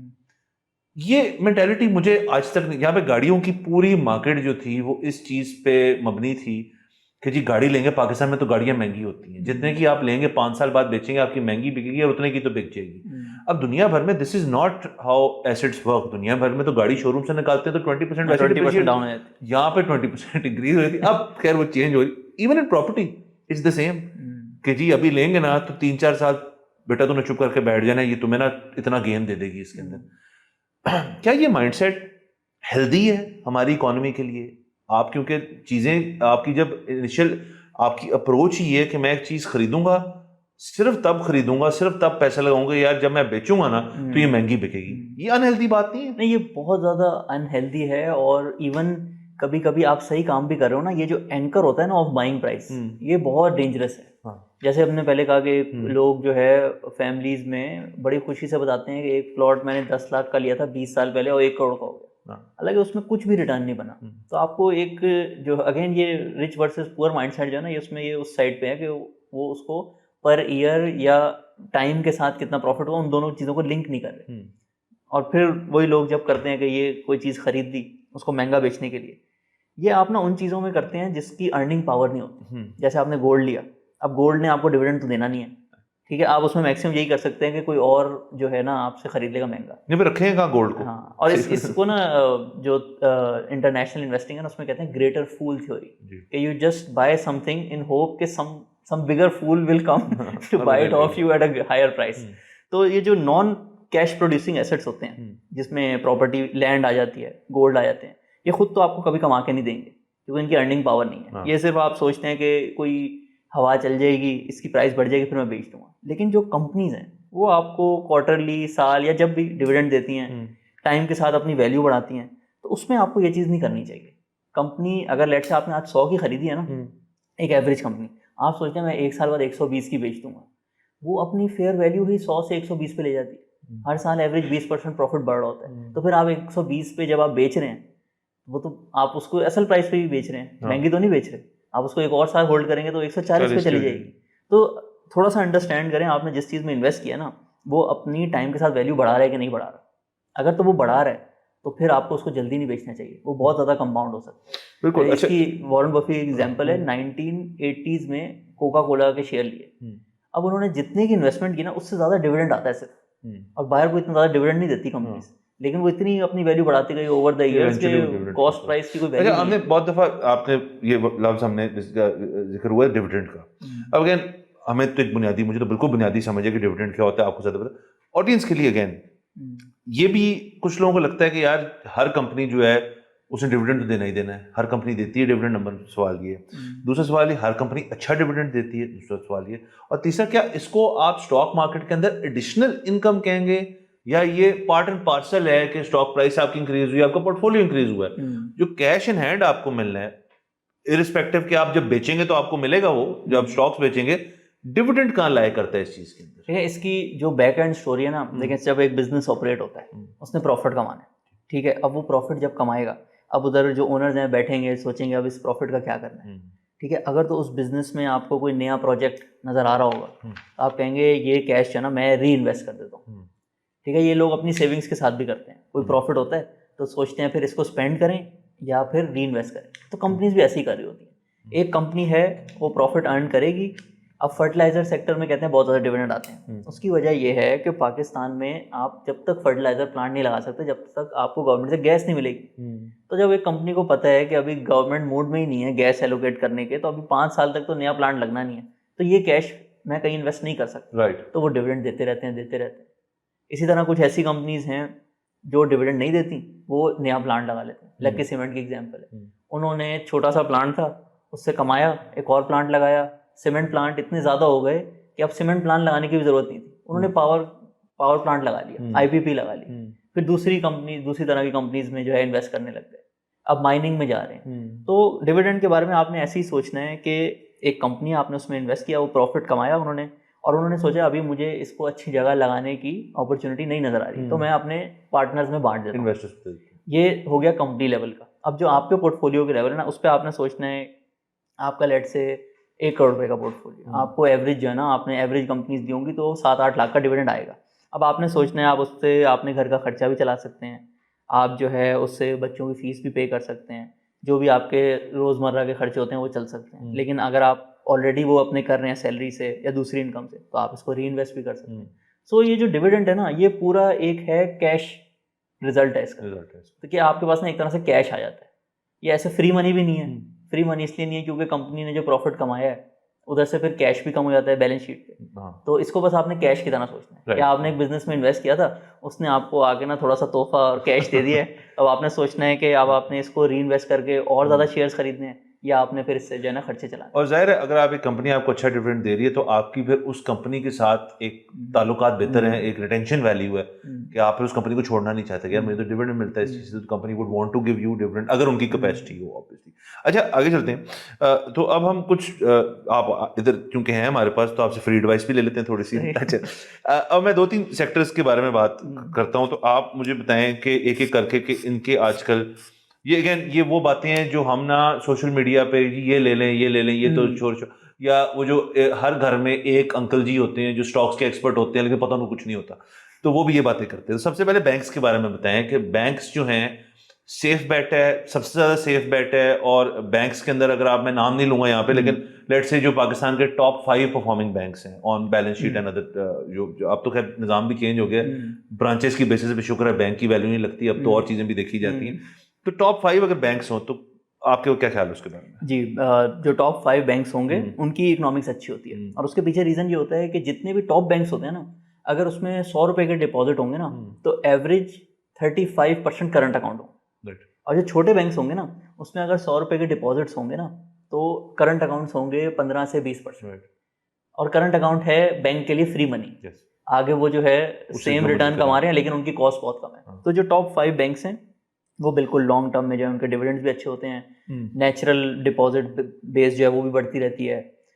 बस इसमें सिर्फ एक रिस्क होता है, लोग सोचते हैं कि जब इंटरेस्ट रेट बढ़ेंगे ना तो बैंक्स को फायदा हो जाएगा, कि उनका प्रॉफिट और बढ़ जाएगा, जैसे अभी हुआ और अब कम होना शुरू हो गया। ये होता है, लेकिन इसके साथ साथ ना आपको वो वाला हेड भी पहनना है जो हमने अभी सारा डिस्कस किया, कि जब इंटरेस्ट रेट बढ़ते हैं ना तो फिर पी रेशो मार्केट का कम हो जाता है, यानी कि बैंक का प्रॉफिट बढ़ जाएगा लेकिन उस पर जो आपको पी रेशो मिल रहा होता है ना, यानी कि अगर 1000 रुपए की अर्निंग्स हैं वो 6000 का शेयर चलेगा या 8000 का चलेगा, उसमें इनका थोड़ा नुकसान हो जाता है। तो अभी लॉन्ग टर्म में बैंकिंग सेक्टर के बड़े अच्छे रिटर्न्स हैं, बस ये कभी कभी इनके कोई स्कैंडल्स या फाइन्स हो जाते हैं क्योंकि अब इंटरनेशनल FATF की काफ़ी रेगुलेशन है, तो काफ़ी सारे पाकिस्तानी बैंक्स के ना इंटरनेशनल ब्रांचेस होती थी ठीक ठाक, उनको $100 of millions के फाइन्स भी हुए हैं। जी हमने वो सिर्फ वो फिर थोड़े रिस्क होते हैं, बट अदर देन इनकी इकोनॉमिक्स काफी अच्छी है बैंकिंग सेक्टर की। अच्छा अब फर्टिलाइजर के ऊपर आपने काफी बातें बता दी। फर्टिलाइजर इन इटसेल्फ डिविडेंड वाला कंपोनेंट जो आपने बताया अच्छे डिविडेंड देते हैं, वो छोड़ के fertilizers are good, it's a good business to go in. अच्छा एक मैं इधर एक मतलब स्टॉक मार्केट को तो लोग ज्यादा सोच रहे हैं ना कि इसमें हम टॉप बिजनेस ओनर्स जो हैं उनके साथ पार्टनर बन सकते हैं। अच्छी चीज ये है, और जो टॉप इन्वेस्टर्स हैं ना दुनिया के, वो इस प्लेटफॉर्म को यूज करते हैं विद देयर नॉलेज, और जो टॉप बिजनेसमैन होते हैं ना उनसे भी ज्यादा कमा लेते हैं। और वो इस तरह कि लेट से आपके पास 20 ऑप्शंस थे, ठीक है, अब गवर्नमेंट ने कोई पॉलिसी चेंज की, लेट से ये गैस बहुत महंगी हुई है पिछले 1 साल में इंडस्ट्री की। अब जो इंडस्ट्रियल यूनिट है जो गैस पे चलता है वो तो बंद नहीं कर सकता ना, वो शिफ्ट कर सकता है, वो 2-3 साल लॉस करेगा, गवर्नमेंट को समझाएगा या कोई नया बिजली का कनेक्शन लेगा, उसका तो प्रॉफिट बिल्कुल वाइप आउट हो जाएगा। लेकिन जो बंदा माइनॉरिटी शेयर होल्डर स्टॉक्स में इन्वेस्ट किया हुआ है, अगर वो उस डेवलपमेंट को समझता होगा, वो फौरन जो है दूसरी कंपनी में शिफ्ट कर देगा। इसी तरीके से फर्टिलाइज़र सेक्टर में जो फर्टिलाइज़र बनता है वो तो बड़ी आसानी से सबका बिक जाता है सेम प्राइस पे सिमिलर, लेकिन जो उनकी कॉस्ट ऑफ प्रोडक्शन है ना वो सबकी डिफरेंट है। कुछ जो है गैस डायरेक्ट फील्ड से लेते हैं, कुछ जो है लोकल गैस पे चलते हैं, कुछ इवन एलएनजी पे चलते हैं। तो इसमें आपको बैक एंड वाली चीज़ें थोड़ी सी समझनी होंगी। इसमें दो कंपनीज हैं, फातिमा फर्टिलाइज़र और फौजी फर्टिलाइज़र। इनका जिस गैस फील्ड से कॉन्ट्रैक्ट है ना उसकी प्राइस बहुत कम है। और जो एंग्रो फर्टिलाइज़र है ना उसकी पहले इनके पास एक बड़ा अच्छा कॉन्ट्रैक्ट होता है जिसमें 10 साल तक इनको सस्ती गैस मिलती थी। तो उस टाइम इसमें आपने देखा होता है जिसको कम कॉस्ट पे प्रोडक्शन हो रही है ना उसमें आपने पार्टनर बनना है। तो आज के हिसाब से जो है ये दूसरी कंपनीज हैं, बट ये कभी कभी चेंज भी हो जाता है। सो ये बड़ा स्टेबल सेक्टर है, लेकिन इसमें ये जो बैक एंड वाली इकोनॉमिक्स है ये बेस्ट कंपनी को चेंज करती हैं। हर 6 महीने बाद नहीं करेंगी, 4-5 साल बाद चेंज आएगा। तो वो आप उसको थोड़ा सा अंडरस्टैंड करें। अच्छा, इसके साथ साथ सीमेंट जो हमारी इंडस्ट्री है, अब अगेन वो बहुत प्लेयर्स हैं उसके अंदर, फर्टिलाइजर की तरह नहीं है कि उसके अंदर काफ़ी लोग इन्वॉल्व हैं, तो वो कितना अच्छा सेक्टर है? सीमेंट सेक्टर के भी लॉन्ग टर्म रिटर्न अच्छे हैं, और इसमें भी अगेन जो टॉप 5 कंपनीज है ना, मतलब आप देख सकते हैं कि जिसका प्लांट जो है ना 5 मिलियन टन से बड़ा हो, तो उसमें लक्की सीमेंट भी आ जाता है, बेस्ट वे सीमेंट भी आ जाता है, फौजी सीमेंट आ जाता है, मेपल लीफ आ जाता है। इन सब की भी अच्छे प्रॉफिट्स हैं और बड़ा इन्होंने इन्वेस्टमेंट किया। मतलब अगर आप इस तरह भी ये मशहूर है ना कि इनके बहुत ज़्यादा कार्टल्स होते हैं, प्राइस फिक्स कर लेते हैं, लेकिन अगर आप लॉन्गर टर्म बेसिस पे करेंगे ना, ये शायद 1 या 2 वाइड इंडस्ट्रीज हैं जिन्होंने, क्योंकि इसमें बिजली बहुत इस्तेमाल होती है, हर कंपनी के पास अपनी बिजली है और ठीक ठाक इन्होंने इसमें इन्वेस्टमेंट की, वेस्ट हीट रिकवरी में इन्वेस्टमेंट की। यानी कि अगर आप देखेंगे पिछले 20 साल में एवरेज इन्फ्लेशन अगर 10-11% है ना पाकिस्तान में, तो जो बैग है ना वो 6% से इंक्रीज हुई है उसकी प्राइस, क्योंकि उन्होंने अपनी कॉस्ट ऑफ प्रोडक्शन नीचे लिया है इन्वेस्टमेंट कर करके। अभी लास्ट ईयर में लक्की सीमेंट ने विंड और सोलर की मैसिव इन्वेस्टमेंट की है। तो वैसे तो मशहूर है इसमें कार्टेल है, लेकिन इन्होंने बैक एंड पे बहुत इन्वेस्टमेंट भी किया है, जिसकी वजह से पाकिस्तान सीमेंट एक्सपोर्ट भी करते हैं। तो अगेन एक सेफ सेक्टर। हाँ, इनकी जो टॉप 5 कंपनीज हैं, इसमें छोटी कंपनीज भी हैं, उसको जरा अवॉइड किया करें, उसमें चीज़ें ना ऊपर नीचे काफ़ी होती हैं। अच्छा, अब आ जाते हैं सबसे जो इम्पोर्टेंट मेरे नज़दीक सेक्टर है। इम्पोर्टेंट तो नहीं, मुझे इंटरेस्टिंग लगता है बहुत, क्योंकि ये इंडस्ट्री एक दुखती राग है हर शहरी के लिए। देखें, सीमेंट हो जाए, फर्टिलाइजर हो जाए, बैंक्स हो जाए, उस तक रसाई पूरे अवाम को आप नहीं कह सकते कि सब ये इस चीज़ को, बट गाड़ियाँ और वो गाड़ियों वाली कंपनीज जो 2 व्हीलर्स भी बनाती हैं, जो 3 व्हीलर्स भी बनाती हैं, वो एक बहुत प्रोमिनेंट सेक्टर बनता जा रहा है। हमने साजगार को तो डिस्कस कर लिया, लेकिन पिछले 5-10 साल में एक बहुत बड़ा इन्फ्लक्स आया है कि आपकी बिग 3 लॉबी जो है वो टूटी है। कोरियन ब्रांड आए 2, उसके बाद चाइनीज ब्रांड आए पता नहीं कितने, अब तो गिने भी नहीं जाते। सो अब ये ऑटो सेक्टर जो आपका सारा है, again it's business, is it good business? इसकी वॉलिटिलिटी बहुत ज़्यादा है कंपेयर टू, लेट्स से हमने जैसे आपने टॉप पे का बैंक्स है, अब बैंक की again different type of products, but volatility point of view से गाड़ियों का जिस किस्म जिस बदतमीजी से यहाँ पे लोग गाड़ियों के ऊपर ऑन शॉन वाली चीज करते हैं, ये सेक्टर मेरे लिए आई थिंक, और स्टॉक मार्केट मुझे लगता है बड़ा इंटरेस्टिंग है, क्योंकि इसके अंदर अब नई बिल्कुल फ्रेश कंपनीज हैं जो मॉडल्स भी ला रहे हैं, अब फेसलिफ्ट भी आ रहे हैं, अगली साल की प्लानिंग भी कर रहे हैं, और plus because of social media accessibility to information बहुत अच्छी है, आपको फीचर्स भी पता है, आपको उसकी कंपनी के बारे में। तो ऑटो सेक्टर के बारे में आपका ख्याल है? ऑटो सेक्टर सबसे इंटरेस्टिंग और जिसमें ना सबसे ज़्यादा, मतलब अगर आप समझ जाएं, सबसे ज़्यादा प्रॉफिट बन सकते हैं बहुत जल्दी। मतलब आप इसमें पुराना भी देखेंगे ना, इवन जब टॉप 3 भी होता था, तो 2013 से लेके 2016 तक होंडा का जो शेयर था कोई मेरे ख्याल से 30-40 रुपये से 800 तक गया था। ठीक है, अब साजगार एक और आ गया, ठीक है, अब 1-2 और कंपनी से नई गाड़ी आ गया, तो मतलब इसमें कुछ है, कोई बैक एंड की इकोनॉमिक्स है ना, वरना तो एक दफ़ा तुक्का लग जाता है। इसकी जो बैक एंड की इकोनॉमिक्स है ना, वो है कि ये है लो कॉस्ट प्लांट, यानी कि असेंबलिंग अगर आपने करनी है ना गाड़ियों की, ज़्यादा चीज़ें तो बाहर से ही आती हैं, तो जो असेंबलिंग यूनिट है वो बहुत ज़्यादा महंगा नहीं है, और यहाँ पे लेबर इंटेंसिव है, इतना ऑटोमेटेड नहीं है। बिल्कुल, बाहर से किट आती है, आपने उसको सिर्फ असेंबल करना होता है। यानी कि मैं आपको नंबर्स में बताऊं तो ये जो साजगार का प्लांट था, ये 3 से 4 अरब रुपए का लगा, आज ये 1 साल में उससे ज़्यादा कमाता है। तो मतलब कि एक गाड़ियों का जो असेंबलिंग प्लांट है वो बहुत ज़्यादा महंगा नहीं है, नए एंट्रेंट्स आएंगे उसमें। दूसरा, negative cash cycle. Negative cash cycle होता है, ये मतलब एक ड्रीम होती है एक बिजनेस की कि मैं ना नेगेटिव कैश साइकिल हो जाऊँ किसी तरीके से। नेगेटिव कैश साइकिल होता है कि कस्टमर से पैसे पहले लेने हैं और प्रोडक्ट बाद में लेना है। अब इसका फायदा ये होता है कि आपने एक गाड़ी बेचनी है महीने की, या आपने 10,000 गाड़ियाँ बेचनी है, आपको जो है खुद पैसे अरेंज करने की ज़रूरत नहीं है कि पहले मैं गाड़ी बनाऊँ, उसमें जो इन्वेस्टमेंट लगेगी वर्किंग कैपिटल की वो मैं अरेंज करूँ, फिर मैं किसी को दूंगा। दुनिया में एप्पल, पहले आप जो है फ़ोन के पैसे दे देते हैं, नया फ़ोन जब आता है 1 महीने बाद फ़ोन आता है। अमेज़ॉन पे आप ऑर्डर प्लेस कर देते हैं, उसका जो वेंडर होता है उसको कोई 3-4 महीने बाद जाके पैसे मिलते हैं। तो negative cash cycle auto sector में है। लोग एडवांस में पैसे देते हैं, उसी से कंपनीज गाड़ी बनाती हैं और उससे उनको प्रॉफिट भी हो जाता है। मतलब वो बैंक पे रख के भी कमाती हैं, गाड़ी बेच के भी कमाती हैं। अब गाड़ी में आपने समझना ये है कि जो चाइनीज़ गाड़ियाँ ना ग्लोबली वो similar model compare to Japanese और कोरियन 15 से 20% सस्ती हैं। यस, यानी कि अगर एक गाड़ी 1 करोड़ की बन रही है ना जापान में और कोरिया में, तो वो ज़्यादा चांसेस हैं कि चाइना में 80-85 लाख पे बन जाएगी। और वही कंपनियां जो क्या करेगी कि ये जापानीज मैन्युफैक्चरर जो है वो 1 करोड़ 10 लाख की बेच रहा होगा, ये आएंगे अपनी प्राइस जो है 95 रखेंगे और लोग जो फॉरेन इस पे शिफ्ट हो जाएंगे। यानी कि अभी 1000 गाड़ियाँ साजगा तकरीबन महीने की बेचता है। ये बड़ा अचीवमेंट होती है 1000 गाड़ियाँ बेचना। हमारे मुल्क की तो बहुत ज़्यादा बहुत बड़ी अचीवमेंट होती है। तो इसमें अगर आप अच्छी गाड़ी ले आए तो एकदम से आपके प्रॉफिट जो बहुत ऊपर जा सकते हैं। और ये लाना बहुत मुश्किल नहीं है। जो गाड़ी है वो तो आपके जो बैक एंड पे आपका पार्टनर है उसने सप्लाई करनी है ना, आपने तो कुछ भी नहीं करना, आपने तो सिर्फ चाइना से इम्पोर्ट करनी है, यहाँ पे मार्केटिंग करनी है। नेगेटिव कैश साइकिल आपके हाथ में है, आप जितनी चाहें गाड़ियाँ बेच सकते हैं और प्लांट लगाना भी महंगा नहीं। तो इसमें फ्रेमवर्क ये होता है कि आपने हर टाइम पे ना चेक करना होता है कि जिस भी कंपनी में मैंने इन्वेस्ट किया ना उसकी गाड़ी नंबर 1 होनी चाहिए कैटेगरी। जो नंबर 1 गाड़ी होगी वो बिकेगी। गाड़ियों की सेल ऊपर जाए नीचे जाए वो कुछ ना कुछ बिक जाएगी। जब वो चेंज होगा ना फिर आपको उस कंपनी में जो है ना आपको भी चेंज करना पड़ेगा। जैसे पहले पाकिस्तान में आप कह सकते हैं ये जैसे पिछले 1 साल में जूलियन भी थी और क्रॉस टोयोटा तो आपने उसमें जज करना होता है कि इन दोनों गाड़ियों में से ज़्यादा कौन सी बिकेगी, फिर आप उस कंपनी में इन्वेस्ट करते हैं। इसी तरीके से और भी नई कंपनीज हैं, ट्रक्स लेकर आई हैं। अब पहले पाकिस्तान में एक ही ट्रक होता था पिकअप ट्रक, अब 3-4 हो गए हैं। तो आपने उसमें देखना है, अगर आपको लग रहा है कि एक ट्रक बाकियों से बहुत ज़्यादा बेहतर है और ये कंपनी बहुत छोटी है और इनकी सेल बहुत ज़्यादा हो रही है, तो वो भी फ्यूचर में एक मल्टीबैगर हो जाती है। इसमें हम लोग अपने मास्टर क्लास में सिखाते हैं कि बाकी सेक्टर्स में तो रिसर्च के लिए आपको बहुत चीज़ें पढ़नी पड़ती हैं, लेकिन ऑटो सेक्टर में 80% रिसर्च ये है कि आपने बस जाके ऑनलाइन जो है ना रिव्यूज़ देखने हैं। रिव्यूज देखें या खुद जाके शोरूम चले जाएं, गाड़ी देख लें। इकोनॉमिक्स ही है ना, एक दफ़ा अगर आपकी गाड़ी बिकने लग गई बैक एंड की इकोनॉमिक्स खुद ही हैंडल हो जाती है जी।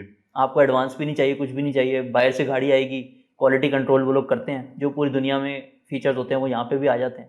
तो आपने सिर्फ ये देखना होता है कि बेस्ट गाड़ी कौन सी है उस कैटेगरी में, वो जिस कंपनी के पास होगी वो कंपनी सबसे अच्छी है। और फिर ऑब्वियसली जितने ग्रुप्स ला रहे हैं गाड़ियाँ यहाँ पे, जैसे लकी वाले लाए किया, अब उनका फोटे तो नहीं है ऑटोमोटिव, फर्स्ट थिंग किया ब्रांड अच्छा है वो ले आए। निशात वालों का भी ऑटो सेक्टर में कोई एक्सपीरियंस नहीं था, हुंडई वो ले आए। साजगार वालों का अलबत्ता थोड़ा बहुत था तो वो भी ऑटो सेक्टर में आगे, मास्टर वाले भी ऑटो का एक्सपीरियंस तो ले आए। सो ये भी बड़ा आई थिंक ऑटो सेक्टर में मैटर करता है कि यार गाड़ी तो आगे, गाड़ी है चाइनीज फर्ज करें, पीछे कौन बैठा है। तो ये आई थिंक लोग अब इस चीज को सवाल पूछना शुरू हो गए हैं और बड़ी अच्छी बात है। अब जैसे सीमेंट सेक्टर है ना, सीमेंट सेक्टर में जो मिनिमम प्लांट साइज होता है ना वो होता है 3 मिलियन टन। इससे जो छोटा प्लांट होगा ना वो बड़ा महंगा होता है, मतलब वो महंगा सीमेंट बनाता है, उसकी इतनी एफिशिएंसी नहीं होती। 3 मिलियन टन का प्लांट तकरीबन $300 मिलियन का लगता है, ऑलमोस्ट 100 अरब रुपए। यानी कि बैरियर टू एंट्री कितना बड़ा है। कितने ग्रुप्स होंगे पाकिस्तान में जो एक न्यू सीमेंट बिजनेस में आ सकते हैं जो आज नहीं है, लेकिन गाड़ियों में ऐसा नहीं है। गाड़ियों में जो है आप 5 अरब के अराउंड जो है एक अपना असेंबलिंग प्लांट जो है ना वो स्टार्ट कर सकते हैं।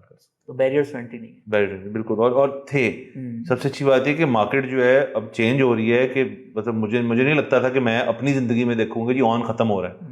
ऑन लोगों को लगता है खत्म इसलिए हो रही है, गवर्नमेंट ने बड़ा क्रैकडाउन किया है। ऑन इसलिए खत्म हो रहा है क्योंकि पहले आपके पास 2 गाड़ियों की ऑप्शन होती थी और दोनों पे ऑन होता था, तो फिर कंपटीशन बढ़ गया, चॉइस आ गई, वो गाड़ी वैसी ही है वो जाके ले लो यार, छोड़ो कहानी छोड़ो। तो अच्छा हो गया कि ये चीज़ हो रही है और आगे जाके और ब्रांड्स भी आ रहे हैं। अच्छा अब सर लास्टली हम एंड की तरफ जा रहे हैं शो के, तो जरा 1-2 और चीज़ें डिस्कस कर लेते हैं। जो आपके ओवरसीज पाकिस्तानी वो भी PSX में इन्वेस्ट कर सकते हैं ऑब्वियसली, उनके लिए कोई ईज ऑफ डूइंग ये इन्वेस्टिंग की है PSX ने, कोई मतलब डिजिटाइज किया है इसको? क्या ये वही है कि जी वहां से वो फोन उठाएगा, ब्रोकर को फोन करेगा, तो या एक शख्स बाहर जो मुल्क से बैठा हुआ है वो अपना लैपटॉप खोले, उसके अंदर असेसमेंट्स देखे सारी, आप जो आप समझा रहे हैं वो चीज़ करे, अगेन आपके थ्रू भी ये चीज़ प्रॉब्ली कर सकता होगा शख्स, और फिर ओवरसीज को यहाँ इन्वेस्ट करने के लिए क्या एग्जैक्टली चाहिए? लेकिन ये इसमें तो मैं वाकई कहूँगा कि जैसे वो कहते हैं ना पाकिस्तान में स्ट्रक्चरल रिफॉर्म नहीं हो रहे, लेकिन स्टॉक मार्केट में इन्वेस्टमेंट के लिए ना ओवरसीज़ के लिए वाकई ये गवर्नर रजा बाकिर होते थे, उन्होंने किया था जी।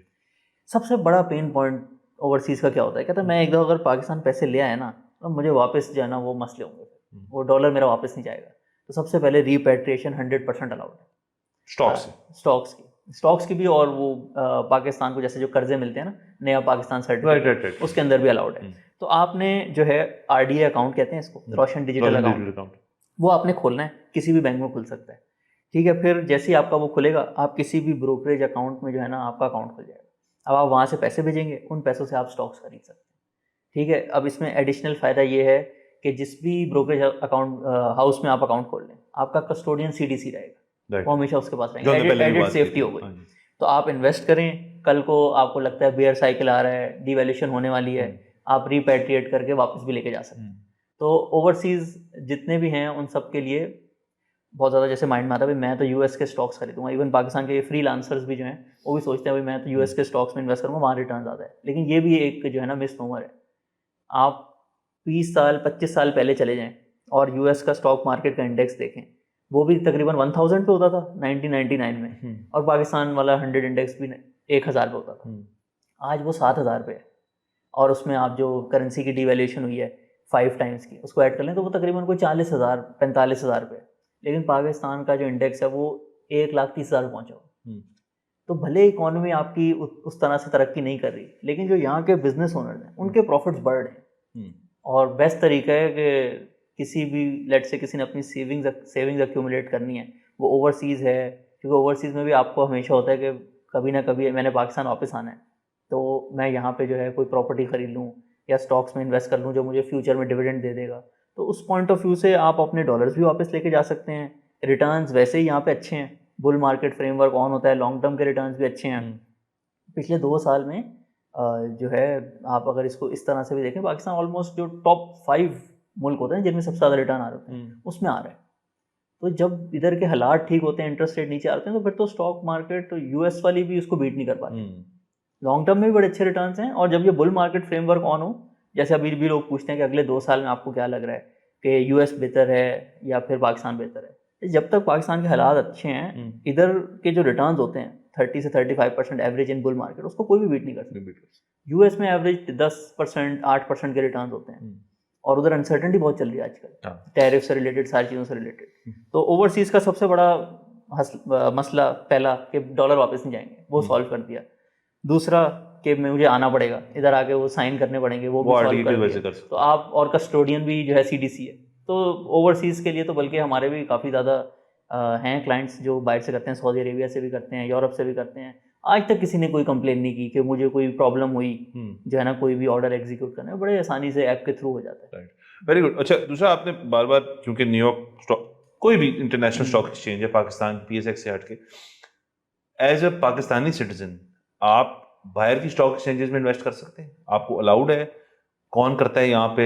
आप करते हैं, को और कंपनीज होती हैं, और कैसे करते हैं? ये एक चीज़ है जो हो रही है यहाँ पे कि आप निसी में कर लें, कहीं और कर लें, नैस्डैक कर लें? लीगली अगेन ये गवर्नर रजा बाकिर के टाइम पे हुआ था, एक लिमिट दी थी कि हर बंदा जो है 1 साल में $1 लाख जो है ना बाहर इन्वेस्ट कर सकता है स्टॉक एक्सचेंज में किसी भी जगह पे। लेकिन अगेन उसमें अप्रूवल्स होते हैं, जब रिजर्व्स कम होते हैं तो जो है इतनी आसानी से बाहर पैसा भेजना जो है वो अलाउ नहीं करते। सो लीगली अलाउ तो है, लेकिन मैं खुद भी आज से 2-3 साल पहले सोचता होता था कि कौन सी मार्केट बेहतर है, कहाँ पे करना चाहिए। तो जब मैंने ये लॉन्ग टर्म रिटर्न्स देखे ना, क्योंकि वैसे तो आप ऊपर से देखो, आप सोचोगे कि यार यूएस की इकोनॉमी इतनी अच्छी है, उसकी जो स्टॉक मार्केट है उसमें पार्टिसिपेशन भी बहुत ज़्यादा है, वो इतनी, उसको ग्लोरीफाई भी किया जाता है, सेलिब्रेट भी किया जाता है। लेकिन जब आप रिटर्न्स देखेंगे तो पाकिस्तान की सबसे ज़्यादा बेहतर है इन डॉलर टर्म्स। पिछले 10 साल भी अगर देखें तो यूएस में एप्पल ने बड़े अच्छे रिटर्न्स दिए। अब पाकिस्तान में 2-3 कंपनीज हैं जिन्होंने डॉलर में उससे ज़्यादा रिटर्न दिए हैं। मिज़ान बैंक ने दिए हैं, मारी पेट्रोलियम ने दिए हैं, 1-2 और कंपनीज भी हैं जिन्होंने पिछले 10 साल में डॉलर में यूएस की टॉप कंपनीज को भी बीट किया। तो कॉन्सेप्ट ऑफ बेस्ट इन्वेस्टमेंट के हिसाब से जब यहाँ पे रिटर्न्स अच्छे नहीं आ रहे हो, बेयर मार्केट में आप जा रहे हो, उस वक्त आप उसको एक्सप्लोर कर सकते हैं। लेकिन उससे पहले जब यहाँ पे हालात ठीक हैं और यहाँ की कंपनीज अंडर वैल्यूड हैं, तो मेरे हिसाब से ये मुल्क ज़्यादा अच्छा है रिटर्न कमाने के लिए। Right, okay. लास्टली सर 2 सवाल। एक तो ये कि हमारे यहाँ पे एक और कल्चर है, एक रुझान है कि जी अकाउंट खुलवाओ तो सेविंग्स भी 60 खुलवा लो, क्योंकि आप कुछ पैसे वहाँ पार्क करते जाओ और आपको जो उसके ऊपर इंटरेस्ट है उसके ऊपर आपको जो अच्छा बैंक रेट दे देगा, उसके बाद आपके पैसे इकट्ठे होते रहेंगे। एक शख्स जिसको घर से, दोस्तों से, सबसे बुजुर्गों से पता चल रहा है कि यार सेविंग अकाउंट में डाली जाओ पैसे, इट इज़ द सेफेस्ट, वो शायद बात सच भी हो, उसके अंदर रिस्क बहुत मिनिमाइज्ड है ही नहीं, उस जैसे शख्स को उठा के आप स्टॉक मार्केट में आप कैसे लाएंगे? देखिए, एक तो कुछ पोर्शन ऑफ योर सेविंग्स आपको बिल्कुल लिक्विड रखना चाहिए। इसको इमरजेंसी फंड भी कहते हैं। कि एक बंदा लेट से उसकी जॉब चली जाएगी, अगले 6 महीने के खर्चे जो है ना आपके बिल्कुल होने चाहिए, या सेविंग अकाउंट में हो या ये जो लो रिस्क म्यूचुअल फंड होते हैं वो भी इसी की तरह रिटर्न दे रहे होते हैं, आप उसको बिल्कुल रखना चाहिए। लेकिन उसके बाद जो आपकी वेल्थ है ना, उसमें पैसे से जो पैसे बनाने वाली चीज़ है ना वो आपको करनी होगी। रिच माइंडसेट वाली साइड पे आना होगा, क्योंकि अगर आप बैंक में पैसे रखेंगे तो वो तो उतना ही रिटर्न देगा जितनी इन्फ्लेशन है। मतलब अगर इसको आप पिछले 25 साल पे देखें तो बैंक में अगर आपने पैसे रखे होते हैं, आपका 1 लाख जो है ना वो 12 लाख तो हो जाता है, लेकिन रुपए की वैल्यू भी इतनी गिर गई है, तो फिर तो आप एक तरह से कुछ भी नहीं कर रहे ना, कुछ कमा ही नहीं रहे। तो कुछ पोर्शन आप रखें, बिल्कुल उसमें रखें, फिर देखें आपके लॉन्ग टर्म में कौन सी चीज़ आपको सबसे ज़्यादा रिटर्न देती है, क्योंकि अब आपने कुछ सेविंग की है, उस पर भी आपको अच्छा रिटर्न कमाना है। उसमें आप फिर डिफरेंट एसेट्स एक्सप्लोर करें, स्टॉक्स को एक्सप्लोर करें। 2 चीज़ें हैं सिर्फ, मैंने अपने पूरे 4-5 साल की जर्नी में हज़ारों लोगों से ज़्यादा भी बात की होगी, सिर्फ 2 चीज़ें लोगों को घबराहट देती। फर्स्ट होता है कि ये जो बुल मार्केट और बेयर मार्केट वाली चीज़ें हैं, लोगों को समझ नहीं आती, गलत टाइम पे ख़रीद लेते हैं, और जो चीज़ें जब नीचे जाती हैं, इंटरेस्ट रेट ऊपर जाते हैं, डिवैल्यूएशन हो जाती है, फिर सस्ते बेच के निकल जाते हैं और फिर कहते हैं कि स्टॉक मार्केट बुरी है, मैंने तो 2 साल के लिए इन्वेस्ट किया तो मेरा लॉस हो गया। ठीक है, फर्स्ट इस चीज़ को आपने नहीं करना, आपने एक प्लान बनाना है जो कि आपने फॉलो करना है। बुल मार्केट हो, बेयर मार्केट हो, आपने जो है थोड़ी थोड़ी सेविंग्स करते रहना है। अगर आपकी थोड़ी सी सेविंग ज़्यादा एक्यूमुलेट हो गई हैं तो आप फिर किसी फाइनेंशियल एडवाइजर से इस particular bull market bear market को कैसे टाइम करते हैं वो आप सीख सकते हैं। ये पहली चीज़ होती है जिसमें लोग गलती करते हैं। दूसरा, फिर लोग ना कंपनी को बस देखते हैं कि ये एक चीज़ है जिसकी 100 रुपये कीमत थी, कभी 105 रहती है, कभी 95 रहती है, उसका बैक एंड का बिजनेस नहीं समझते। उसके अगर आप बैक एंड की बिजनेस समझ लेना, फिर जब वो नीचे जाता है या थोड़ा सा ऊपर जाता है, दोनों टाइम पे आप सेल नहीं करते, क्योंकि आपको उसकी असल वैल्यू पता होती है। इसके लिए हम लोगों ने पूरा आज से ना 6 महीने पहले फैसला किया कि ये जो है ना 70% ऑफ द प्रॉब्लम है। लोग बिजनेसेस को सही अंडरस्टैंड नहीं करते और उसको सिर्फ एक पीस ऑफ पेपर की तरह ट्रीट करते हैं। तो उसके लिए हम लोगों ने ऑलमोस्ट अब 15 कंपनीज हो गई हैं जिनकी डिटेल्ड वीडियोज़ में अपने यूट्यूब चैनल पर बनाई हुई हैं। ऑलमोस्ट टॉप 50 में से 15 हो गई हैं, 15 और हो जाएंगे अगले 6 महीने में। तो आप वो वीडियोज़ देखें, जो भी कंपनी आपको घबराहट देती है उसके बारे में देखें। आप लेट से आपने शॉर्टलिस्ट की हैं 8-10 कंपनीज, उनकी वीडियोस देखें, जो आपको थोड़ी ज़्यादा समझ आती है, जो आपको अच्छी लगती है, उसमें आप अपनी जर्नी स्टार्ट करें। तो कुछ परसेंटेज ऑफ योर सेविंग्स आपको बिल्कुल इमरजेंसी फंड में रखना चाहिए, फिर बाकी जो है वो आपको फिर स्टॉक्स में और दूसरी चीज़ों में इन्वेस्ट करना चाहिए ताकि वो ग्रो। बिल्कुल।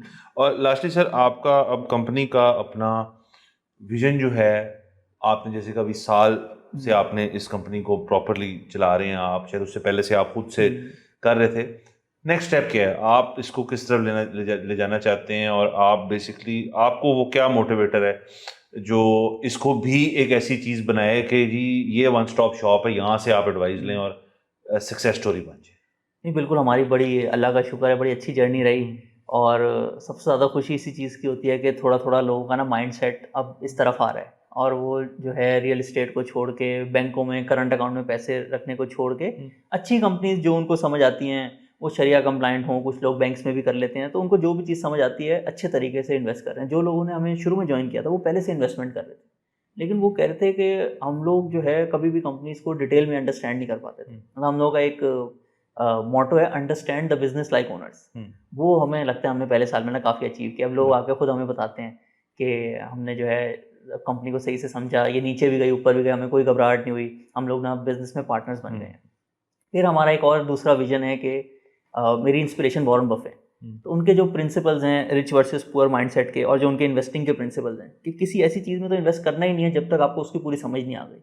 मतलब ये सट्टेबाजी जो है ना वो करनी ही नहीं। आप अच्छी तरीके से पढ़ के अच्छा रिटर्न कमा सकते हैं, तो ये सब करने की ज़रूरत नहीं है। ये जो पूरे इसके प्रिंसिपल हैं जो हम इन्वेस्टिंग मास्टर क्लास में भी सिखाते हैं, अपनी एडवाइजरी में भी फॉलो करते हैं, ये हमारा गोल है कि रिच माइंडसेट जो है ना वो पाकिस्तान के 1 मिलियन लोगों तक पहुँचे। तो उसके लिए हम लोगों ने 10,000 लोगों को खुद ट्रेन करना है, और बाकी जो ऑर्गेनिकली यूट्यूब चैनल के थ्रू वीडियोस देख रहे हैं, ये हमारा विजन 2030 है। और मोटिवेशन, बहुत सारी मोटिवेशंस होती हैं, सक्सेस स्टोरीज लोग आके शेयर करते हैं, कंपनी ग्रो हो रही होती है। एक बहुत बड़ी मोटिवेशन ये भी है कि अब हमने रिसेंटली जब अपनी टीम एक्सपेंड की, तो ज़्यादातर लोगों को अब 3-4 महीने हो गए हैं, तो वो कहते हैं हमें ऐसा फील होता है कि हम तो काम पे आते ही नहीं हैं, क्योंकि वो खुद इन्वेस्टिंग करना चाह रहे थे, Right. लेकिन उनको कोई ऐसी जगह नहीं मिल रही थी पाकिस्तान में जो उनको ठीक तरीके से अपना काम करने दें। Right. लोग उनको जो है दूसरी जगहों पे लगा देते हैं कि आप ये वाली रिसर्च करें, ये वाली रिसर्च करें, इस तरीके से इसको पोर्ट्रे करें, लेकिन हमने उनको बिल्कुल फ्री हैंड दिया हुआ है कि आप सही तरीके से अपनी जो है ऑथेंटिक रिसर्च करें और जो चीज़ आपको मज़ा आ रहा है जो काम करने में वही आप करें। तो इस तरह की मोटिवेशंस भी हैं, बट अगर थोड़ा लॉन्ग टर्म बेसिस पे सोचें कि आज से तकरीबन 6-7 साल पहले शुरू किया था, तो उस वक्त भी मोटिवेशन यही थी कि ये चीज़ जो है मुझे करने में मज़ा आता हो। तो मैं खुद जो है सुबह से लेके रात तक कंपनीज़ के बारे में पढ़ता रहता था, बिज़नेस के बारे में पढ़ता रहता था, डिफरेंट नॉलेज जो है डिफरेंट जगहों से हासिल होती थी। शुरू में सीमेंट सेक्टर समझ आया, फिर फर्टिलाइज़र सेक्टर समझ आया, तो बस एक वो बिज़नेस माइंड जो होता है ना, वो नई नई नॉलेज जो है गैदर करता रहता है। और अगर इस तरह से इसको देखें कि हर एक ह्यूमन बीइंग का एक आप कह सकते हैं मोटिवेशन होती है कि वो क्राउड से स्टैंड आउट करे। सो जब आप बहुत ज़्यादा डिटेल में रिसर्च करते हैं ना, तो कभी कभी लोगों का सेंटिमेंट एक कंपनी के बारे में या पाकिस्तान स्टॉक एक्सचेंज के बारे में बहुत गलत होता है, लेकिन आप उसको बिल्कुल जो है सही तरीके से रिसर्च करते हैं और आप कहते हैं कि नहीं, ये जो 9-10 लोग हैं, 90% लोग हैं, ये गलत हैं, मेरी रिसर्च कह रही है कि मुझे ये करना चाहिए। तो इस तरह से जब फिर थोड़े टाइम बाद लोगों को नज़र आता है और वो चीज़ सही साबित होती है, इस तरह की मोटिवेशंस भी होती हैं, but 90% of the time motivation comes from within. So आप जो चीज़ इंजॉय कर रहे होते हैं करने में, वो आपको मज़ा आ रहा होता है, आई थिंक वही आपको ड्राइव करती है, वरना तो 2-3 साल में आप बर्न आउट कर जाएंगे। बिल्कुल, ऑफ कोर्स जो चीज़ आपको पसंद है वो कर रहे हो। लास्टली इसके अंदर लोगों की जो ये फियर है, जो एक हद तक मेरा भी फियर है, I am not ashamed to admit it, कि मुझे एक्सेल शीटें और नंबर और ग्राफ और जब ज़्यादा देखनी तो मुझे घबराहट होती है यार कि मुझे शायद चीज़ की समझ नहीं आई। मेरा अपना ख्याल है ऐसे नहीं है। आपको एक बेसिक अंडरस्टैंडिंग तो सबको ही होती है कि यार कारोबार क्या होता है, ये चीज़ बनाई इतने की, बेची इतना मुनाफा हुआ, दैट्स अबाउट इट। नहीं, अब हमारे जैसे ऑलमोस्ट जो है इन्वेस्टिंग मास्टर क्लास 500+ लोगों ने कर लिया, एडवाइजरी में भी तकरीबन इतने लोग हैं। अब इस नंबर पे आप कह सकते हैं कि हर तरह का बंदा जो है वो कहीं ना कहीं मौजूद है। तो हम लोग जब भी कोई कंपनी एक्सप्लेन करते हैं, उसमें होती होगी थोड़ी सी एक्सेल शीट 5 मिनट के लिए, लेकिन ज़्यादातर उसकी बिजनेस नॉर्मल लैंग्वेज होती है। एक्सेल शीट से मेरा मुराद है कि ज़्यादा नंबर्स, जब किसी कुछ लोग होते हैं कि नंबर सारे दिखा दें कि जी ये इस क्वार्टर में ये किया तो इसने ये किया, तो वो घबरा जाते हैं। तो आई थिंक वो जो आप कर रहे हैं कि आप उसको ज़रा बाइट साइज्ड भी रखा हुआ है, थोड़ा उसको लोगों को दे रहे हैं इन मैनर कि उनको समझ आए कि बात क्या हो रही है, जिसका अंदर अगेन जिसकी एपेटाइट है कि मैं ये करना चाहता हूँ, तो ये अच्छी चीज़ है। बिल्कुल सर, बहुत शुक्रिया, बहुत मज़ा आया, थैंक यू, आपने वक्त निकाला। और बाकी आई होप हमारी ऑडियंस ने भी कुछ सीखा हो। और बाकी आप चैनल को प्लीज़ लाइक करें, शेयर करें, सब्सक्राइब करें। इजाज़त दीजिए, खुदा हाफ़िज़।